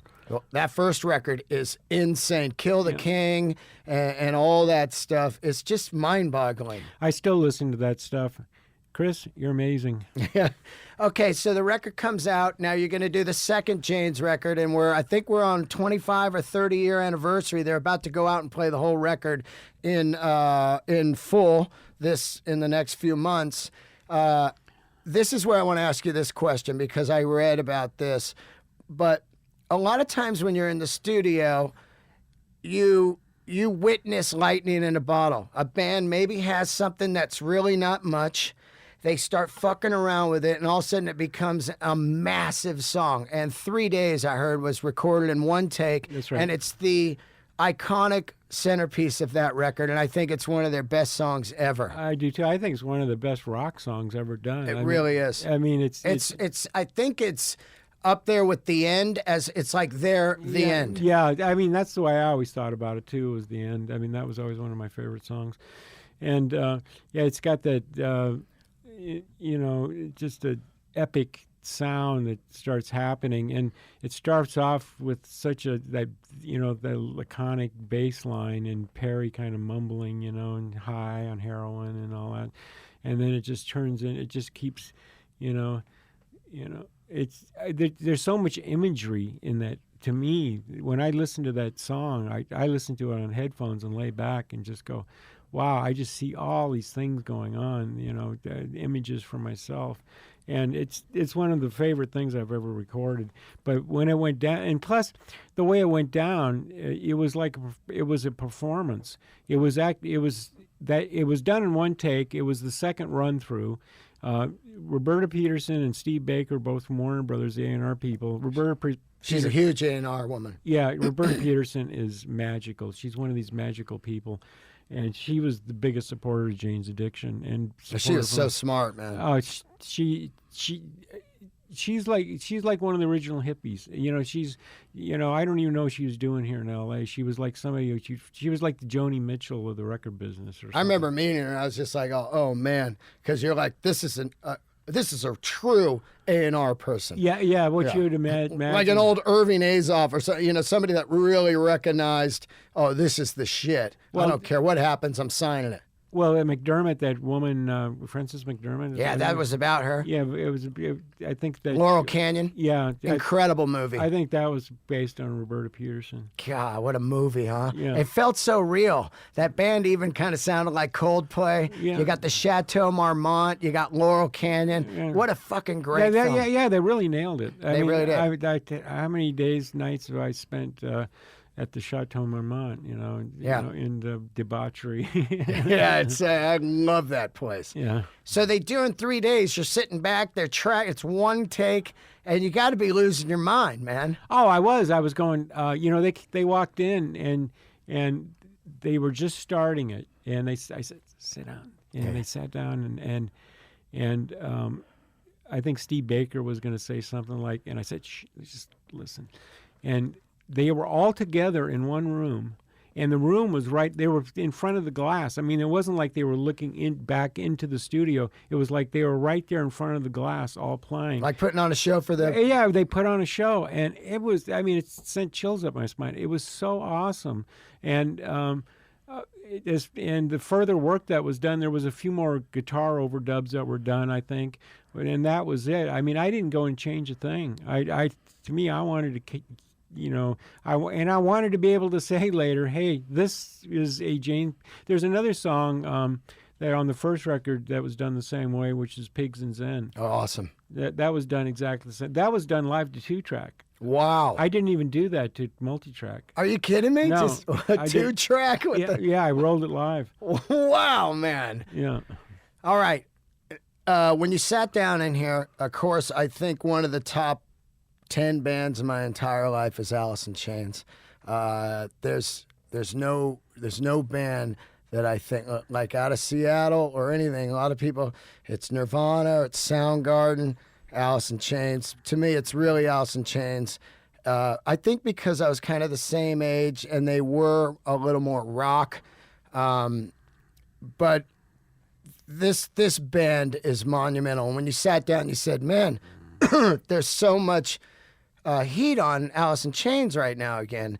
And I think it's just going to keep going forever. So let's talk about when you first find out about Allison Chains, because they were like a kind of a glammy band early on. Well, I got a call from Nick Terzo from over at Sony, and he's the one that had this band, Allison Chains, and he says he's got a demo and had like 30 songs on it, and he says everybody's passed on it. Tom Werman, he mentioned some bunch of names. Producers that had That's passed. crazy. And when I could see why, it was all over the place. I mean, it was like you said, it was glam, it was punk, it was this and that. Metal. But I heard one song on it that, and I can't remember the name of the song because we always go by working titles and stuff. But there was one song on it, and it was the only song I think that made it on the first album, Facelift. But it had that sound, which was that drop D, Tony Iommi, half step. Kind of Man in the Box stuff. You're right. It had that sound, which is everybody calls Allison Chains now. But so Nick, we sent him back in twice actually to do demos, and they developed on that sound. That's where they came with Man in the Box, Sea of Sorrow, Bleed the Freaks, Love, Hate, Love. So you hear the one song out of 30, and you say, look, this is what you need to go for.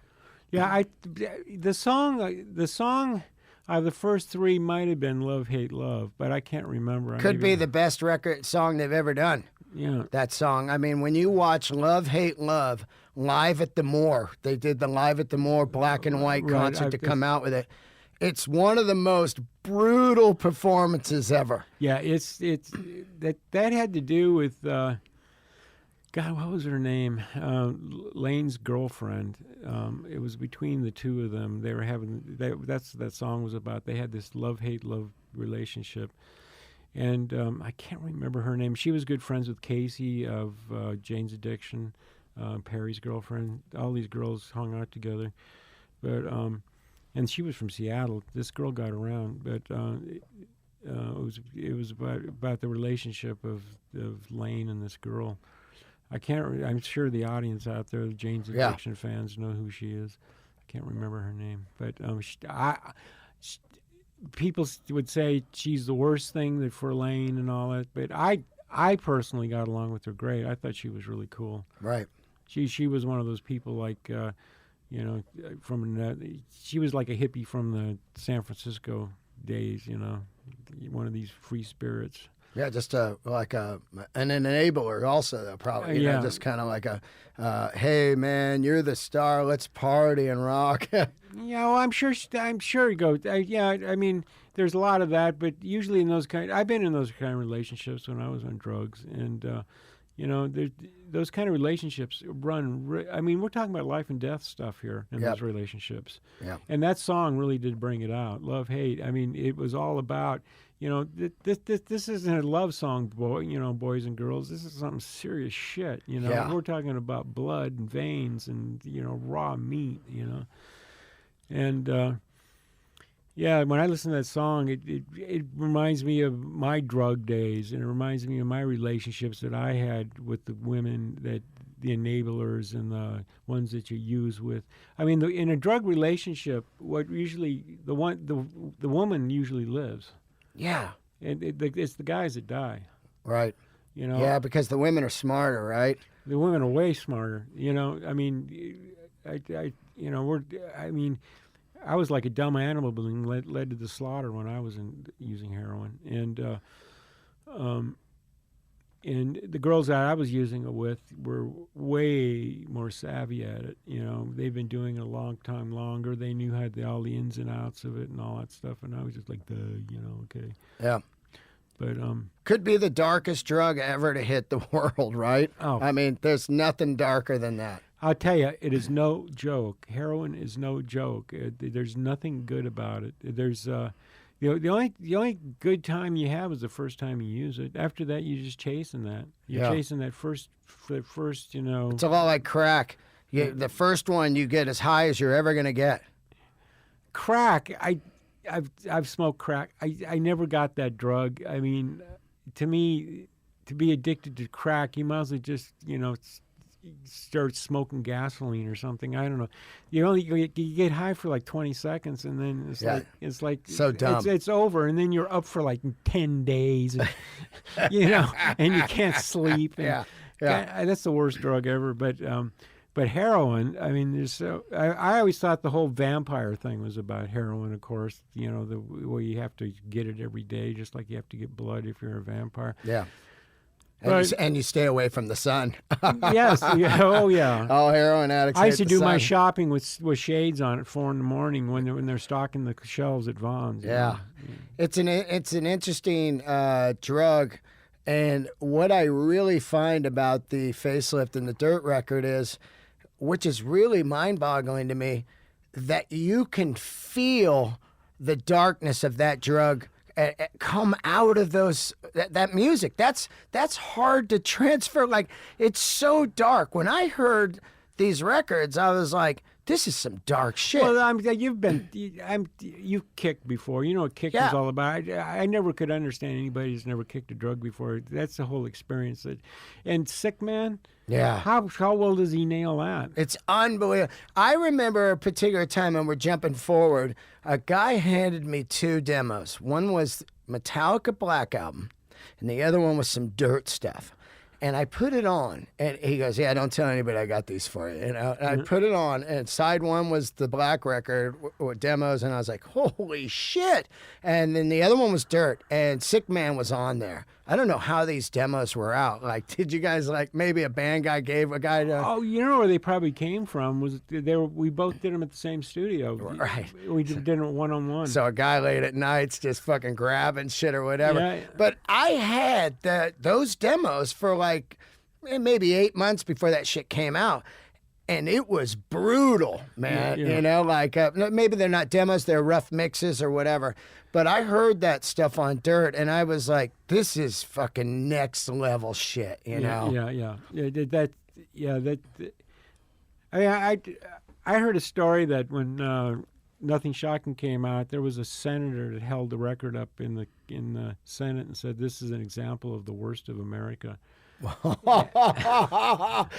He's so wrong. The guy holding it is the worst of America. Politicians. He's holding up like some of the best art ever. Well, there's that saying, "You love your children, yeah, but we have your minds." Now, when you're doing Facelift, are you losing your mind? Because this vocal performance, it's next level. It really is. Like, I saw Lane many times live, and I'd never seen a guy murder it so hard. Even at the end when they play Letterman and he's like stick thin and it's over on the 3rd record, he's still crushed. Like, when you're watching him in the vocal booth, like... Yeah, Lane always gave you 1,000%. The guy always gave it...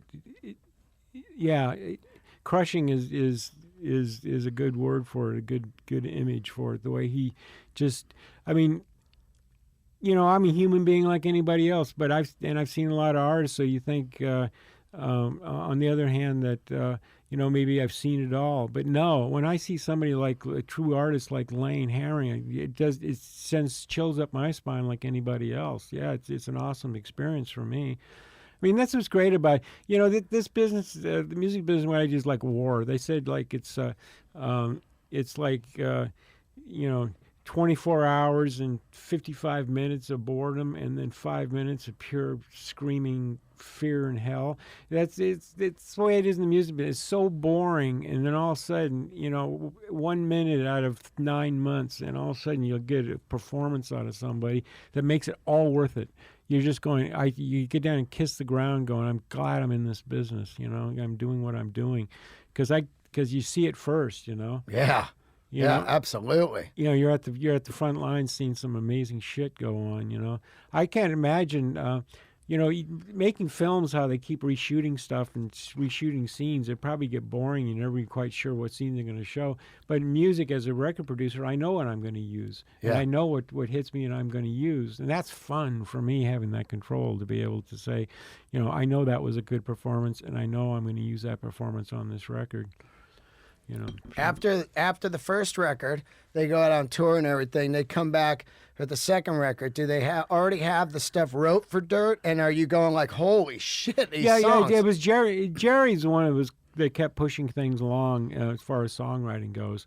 Jerry has a million ideas, and Jerry is prolific is like half of what. I mean, Jerry is one of the most talented people I've ever worked with. He's incredible. He's incredible. And once they're both singing, like the Rooster and stuff, you have a completely different band. Like, it's unbelievable. I'm always surprised. Everybody knows Jerry's great and all that stuff. I'm surprised he doesn't have the same status as like a Jim Morrison or something, because Jerry is a monster. I mean, that guy is a monster on so many levels, and he's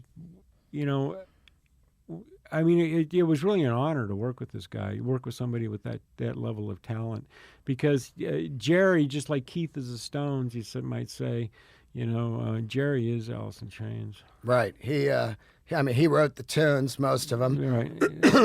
Except for, I think, like Sick Man or Anger Chair, stuff like that. But and also, once he starts singing, you have these two voices.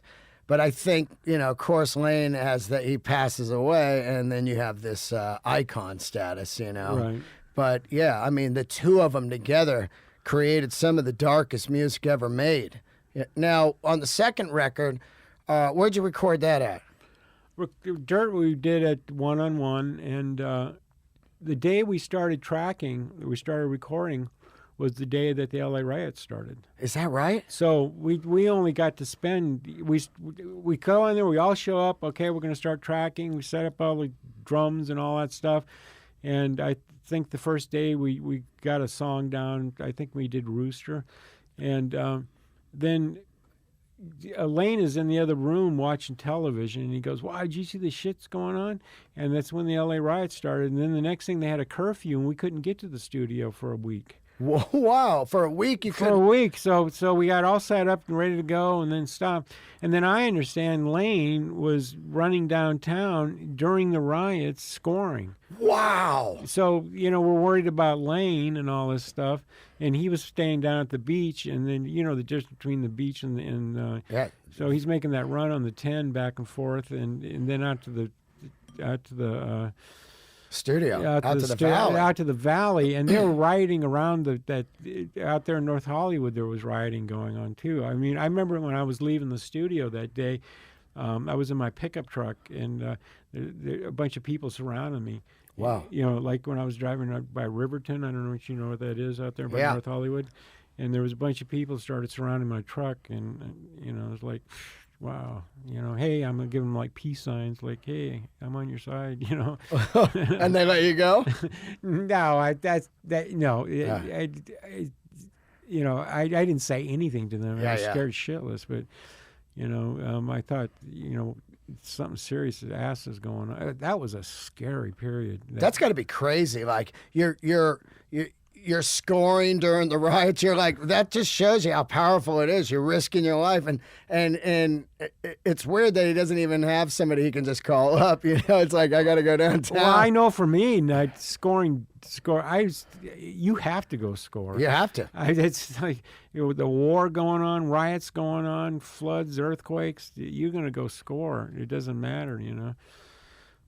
Once you finish that record, you got to think like, that's the crown jewel there, Dirt. Yeah, I mean,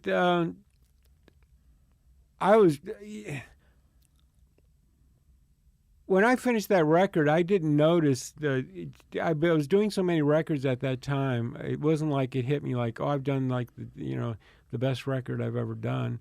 But and of course, it is one of the best records I've ever done. You know, if you look at everything I've done, but I didn't get that. You always think that you're going to do better, you know. Like there's another one around the. It's like gambling, you know. It's like, I just won $1 million, but now maybe I'll win $1.2 million or something, you know. So I love it because your run is like both Chains records, both Allison Chains. You also do Mother's Milk, which is the one that really kicks the Chili's off. That was crazy. I did that record. I mixed it in 4 days. Wow. Yeah, I went to Wisconsin to do that because the record was falling apart, and for various reasons. I don't want to go into that story why it was falling apart, because a good friend of mine was involved with it and why it fell apart, and I don't want to mention his name. Right. But it was falling apart, so I said to the record company, let me take the record and go mix this and in Wisconsin, so on my own dime. You just chose to go out there to get away? Well, I'd been out there working with one of the guys in Talking Heads already. I'd worked at the studio in Wisconsin. It's where Smashing Pumpkins did their albums. Oh, Siamese Dream and all those? Yeah. Wow. It's a really outstanding studio out. It's in Lake Geneva, Wisconsin. And it was the old Playboy Mansion, and it was a studio. You wouldn't believe this place. It was unbelievable. Wow. But that's where I went and mixed it. I said to the record company, I said, let me take my own dime. Let me mix this, and if you like it, pay me my fee. If not, then it's on me. And they liked it, but I only had enough money for like four. I mean, the studio was really expensive. You know? And so I think I spent $10,000, $15,000 on mixing that thing in 4 days, and it's a great record. But I mixed it around the clock too. I was really burned. And at the time I did that, I was going through a divorce with my wife, and it was like my kids are calling me every 2 seconds saying Mom is smashing everything in the house. And it was like, nothing's ever easy for Dave. You sound like the ultimate producers for all these bands you work for, because you got a dark side with this dark music, Yeah, I mean, of course it comes with the territory, Yeah. I mean, I believe me, I'm no saint, I mean, there has to be an understanding, some kind of a soulful connection going on here. Yeah. Because I understand what's going on with this music I'm doing, and I've lived it, and yeah, I'm lucky I'm still alive after all that. I can't believe it. I mean, a lot of people are gone. And that's a lot has to do with because that shit was real. You know? Yeah. I was in rehab with Mike Starr, and he didn't think I was going to make it. Wow. And sometimes that stuff grabs people. Not sometimes, most of the time, and doesn't let go. They just lose everything. I just by the grace of God, I got through this thing. I mean, believe me, it was no. The only thing I did is I made a decision that I'm going to quit. Yeah. And once you make that decision and you stick to it, then it's possible to do it. But the trouble with the heroin is it just always, it leaves you naked in the middle of the floor, and then as it's leaving the room, it says, "Look me up again sometime." My buddy once, he quit, and he called his dealer and said, no, the dealer called him and said, "Hey, where you been, man? You haven't been around." And he's like, "Yeah, I quit." And he's like, "You'll be back," and hung up. That's what he said to him. Yeah, Instead of like right on, dude, he's like, "You'll be back." They all are. Yeah, it's a bitch to get off that stuff. It took me basically a couple years, I would guess, of just white knuckling it until. You lose all your money? No, I didn't lose all my money, but I lost a lot of money. Luckily I had people that worked for me, accountants and business managers and things like that helped me keep my money. I sold off all my stuff. I sold off my cars and stuff like that, a lot of guitars and things like that, but I didn't lose everything. But I got $1 million arm like the rest of us, Yeah. Let's talk about that before I let you go. Steve Albini, I watched him on the, I believe it's the Sonic Highways, and he said he never took any points, and if he would have took points for the second or the third Nirvana record, which is the one he did, he would have been a gazillionaire. That's right. But it's a lot of people don't understand what producers do, but when they work on records, they get points, which is like money. Percentage points. On sales. What I get basically is I get 3 points an album, which if an album's selling for, let's say, $10 or $15, it comes out to about 25 cents per album. Right. 8 cents per point. There's one point where I heard Ruben, before anyone, just said, I'm 5 points. People are like, 5 points? Yeah, 5 points is a lot. Yeah. But today I take 4 points, but I don't because the money's less. 4 points on nothing. 4 points on nothing because It's there's no money anymore. I mean, the reason I do it at all anymore is for fun. Yeah. To tell you the truth, because there's no money in it. You're still getting checks from all the records you've made over the years, right? That's right. Yeah, that's how I live. So, and those records are never going to stop selling. Yeah, they're like a slot machine that pays off every 6 months, and I'm grateful for it. I don't know why Steve doesn't take the points. I understand it is, he's earned the money. Yeah, yeah. Well, he said, I'm an engineer. He had a great thing, but I also believe producers should get points because they're working. But he said, if you hire a plumber to fix your pipes, you don't pay him every year when he's not there. Yeah, which was pretty interesting. Well, but what you're doing is you have to average it out, to keep working so that band can have your talent.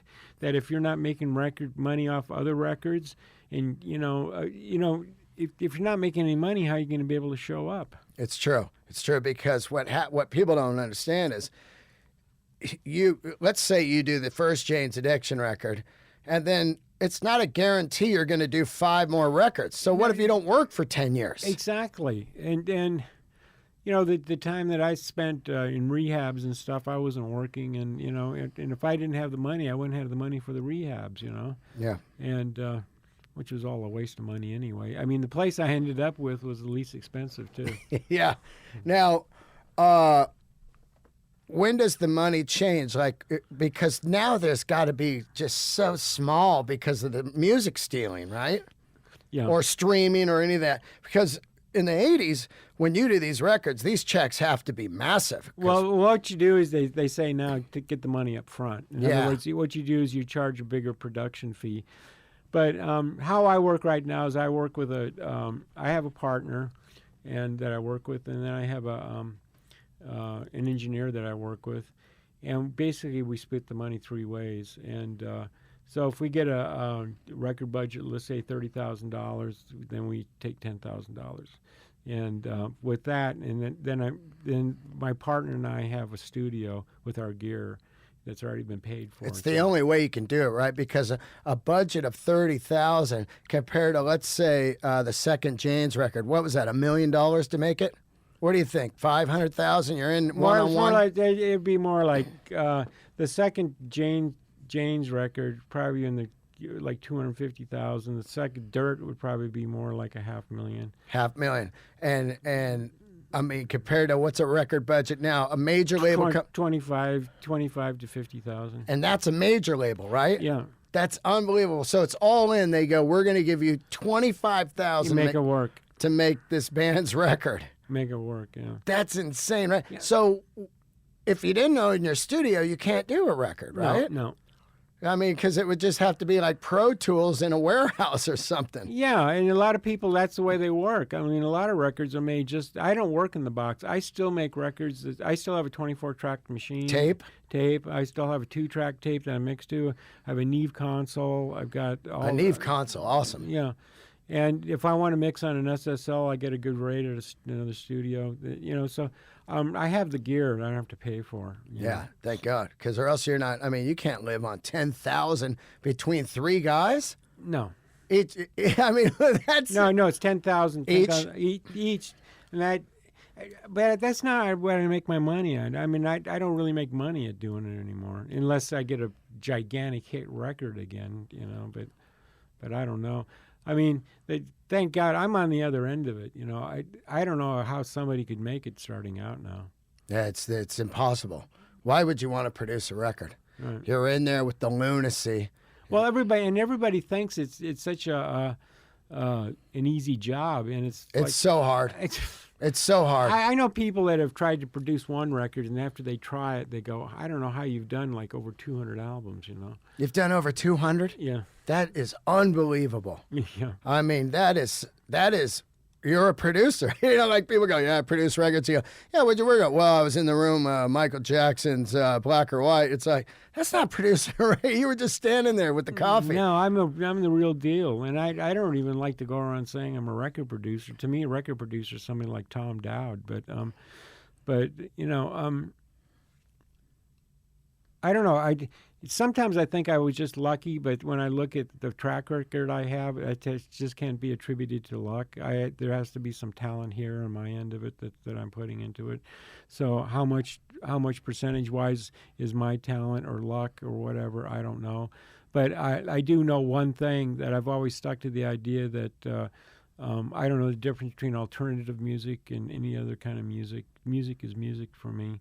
And that's when I hear something that perks my ears up and I want to do, I'll go do it, and it doesn't necessarily have to be rock and roll either. I'll do country music. I just did a country artist with a couple of members from Social Distortion and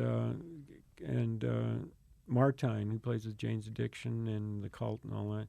And we did a country. That's dope. Yeah, and it was fun. Yeah. Oh, yeah. Country's where it's at right now. I love doing I country. mean, they're getting airplay. The kind of country we were doing was more like Hank Williams style. Yeah. I love that stuff. Like you hear Jamie Johnson, got kind of newer country that's complete outlaw country. I love outlaw country. Now, listen to Williams' Car Wheels on the Gravel Road's one of the best records made, and all the alt country is incredible too, because it's a taste of that old, even the Highwaymen are unbelievable to me, That's like kind of like maybe the last of that outlaw country was the Highwaymen. Yeah. But yeah, whatever music, like I always say to people, why do you keep yourself in a box if I only listen to rock or I only listen to jazz? It's so bullshit. Insane. Right? I listen to it all. I listen to jazz. I listen to classical music. I listen to rock. If long as it's done well, I don't care. I totally. My favorite all-time artist would be George Gershwin, which isn't rock, which isn't really classical, but George Gershwin was an amazing, so. Yeah. Before you go, anyone that a dream act you'd like to work with? People ask me all the time that, and. You mean that's not an original question? No. I don't know. I mean. Metallica, I think, would be awesome.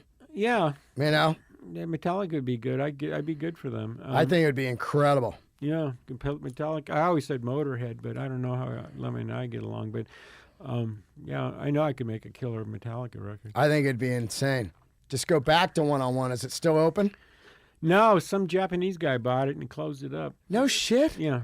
God. That was an incredible studio. But there's a lot of good studios around. Oh, yeah, I know. But I'm just saying, go somewhere and maybe, is that Compass still open? No, Compass Point closed. There's a good studio. It's like one-on-one out in the valley called Legends, John Legend's studio. Yeah. And he's now renting it out, and it's an incredible studio. If I worked with a band like Metallica, I'd suggest going there. Or even Dave Grohl's, he's got the stuff from Sound City. Sound City, yeah. Well, shit, man, I got to tell you, I could talk to you for hours, and I'm so happy you did this. And you got great stories, man. And you made some of the best records ever. Dean, I appreciate you having me by here. This is fun. It's fun talking to you. It's fun talking to people that understand this stuff. It's so hard for me to talk about, a lot of, like on Facebook, I get the same dumb questions, what was it like working with dirt and how did you get that sound? And it's like, I just did this thing with this website, a forum, it's what we call Gear Sluts, and where they question and answer. So if anybody wants to know how I made those records, go into gearsluts.com, and I answer all the technical questions about how I made those records. Yeah, I don't need to get into that. Did you use an API compressor on that fucking amp? Exactly. What difference does it make? To me, the magic is the person that made the records. There's a reason why these guys were in the studio and being able to create without any kind of blockage. And it's a producer, as much as you don't want to say that, but I've worked with guys that were incredible, and I've worked with some bad producers. Yeah, you want to work trying to get their hands all over it. Yeah, that's the worst. I mean, those kind of guys, they're just trying to remake the records in their own image, and that's not what it's about. It's about making a record that's all about the artist, and trying to figure out what the artist is all about and what makes them unique, Yeah, let me look at my list one more time before you split. You did a record, Dig, which I loved. That was a good record. That was a good record. I'm trying to find it's not on iTunes. I still have it on CD. It had like the kid on the cover. It had like this weird head. Oh, it was a head. I couldn't remember. It was like one of those apples that. Now they were like a funk soul band, or what? No, not Dig. Dig was kind of this. They had 3 guitar players. It was kind of this. I remember owning it. Yeah, I can't remember what it sounded like. That was Gary Kurfers, who was the manager of Talking Heads, B-52s, the Ramones, and all that. He had a label called Radioactive, and that was his first act was Dig, and I produced the Dig album, and that was a good record. Yeah, Orange 9mm. Yeah, a lot of people don't know that record. I thought it was great. A lot of people talk to me about that record, saying they love that record. It's a great record. I guess that's about it, man. Oh, no. Before you go, fuck. Sound of White Noise. Anthrax, first record with John Bush. Yeah, John Bush, one of my... What a fucking record this is. Now, I don't know, if it wasn't called Anthrax, I think it would have been humongous. No, because Anthrax is incredible, and one of my favorites, of course, Spreading Disease, Among the Living, some of the greatest thrash records ever made. But then you get a new singer, and it's a weird time. It's 90s, grunge is hot, right. And they try to reinvent or whatever, which I get. But if you would put it out as some band like Grenade, and somebody you heard fucking Grenade, because that song, what is it? Only. Only? Unbelievable. Yeah, there was Potter's Field. There was some... unbelievable record. God, I can't remember all the names of the songs, but there was some killer songs on that. That guy can sing. Oh, John Bush is a monster. He is insane. Now, I'd worked with him, and I did a record with Armored Saint, and he was from Armored Saint. March of the Saint is a great song. I did Symbol of Salvation, which was the metal record of the year that year. Wow. But that record was incredible. Where'd you guys record that? Oh, shit, that was recorded all over the place. We tracked out of Cherokee. My studio actually had rain damage, so we ended up finishing it in New York. I can't remember all the studios we went through. We went through like 5 studios on that record. But, smoking record. Did they believe in it while they were making it? A&M. We tracked it at A&M, not Cherokee. Oh, that's a great room. Yeah, which is Hanson now, right? Yeah, right. Studio A, the big room. Yeah, that was a killer room. Were they confident on it, or were they like, "Oh, we got another singer"? Because that's no. They the only thing that I said is I didn't want that little compressed guitar sound. I wanted that big fat sound that I like to get. That in your face sound. Yeah. And they totally went along with it. I remember when Gene Simmons came. Well, Kiss and Cheap Trick did some B-sides with the band, And Gene Simmons was knocked out about the sound. And I noticed the album, the Kiss album after Sound of White Noise sounded exactly like the sound. What of was White that, Noise. like Revenge or something? I don't remember. One where it sounded exactly the same bass sound, the big growling bass sound I like to get. Yeah. God, that record's great, man. Sound of White Noise. If you don't own it, get it, man. It is so good. Yeah, You didn't tell me. Dream guest, dream artist you'd want to work with. Well, I'm trying to think of Metallica would be good. Let's put it out there. Everybody tweet at Metallica. Get Dave Jerden to do your new record. Everybody tweet at Metallica, right? Let's get the campaign going. Get it going, boys and girls. Yeah. I've met Lars. He's a pretty cool guy. So, yeah, I know I can make a killer record with him. God, that'd be great. You got a Twitter at Dave Jerden, right? Yes, I do. Dave Jerden Twitter. And that's how I got you on, man. Hashtag Dave Jerden. Yeah. Shout out to my, Jason Galern. He is a comedian and a good friend of mine. He calls me one day and he's like, "Hey, man, James." He's always stoned when he calls me. He's like, "James, they're doing that whole Ritual record, and we got to go see that. And it'd be far out if you had Jerden on, man." And I said, "You know what? That's a fucking great idea." And he goes, "Yeah, I think he's got like a Twitter." So I tweet at you, and then a buddy of mine from Gibson hits me underground with your email. Oh. And an hour later, it's done. Yeah. That's what I like about social media. You can get shit done. I love it, man. I love it. Instead of having to call your mom. Yeah, it's so great to have you on. Thank you. And come see me do comedy sometime. I will. Absolutely. Friday night, if you're not doing nothing, I'll put you on the list. It's my 6-year anniversary of doing comedy. Where? At the Hollywood Improv. Come down, hang out. There's going to be a lot of musicians there. All right, I will. A lot, man, and you'll have a great time. All right, Dean. Thank you. Thank you so much. Dave Jerden right there on Let There Be Talk. See you guys.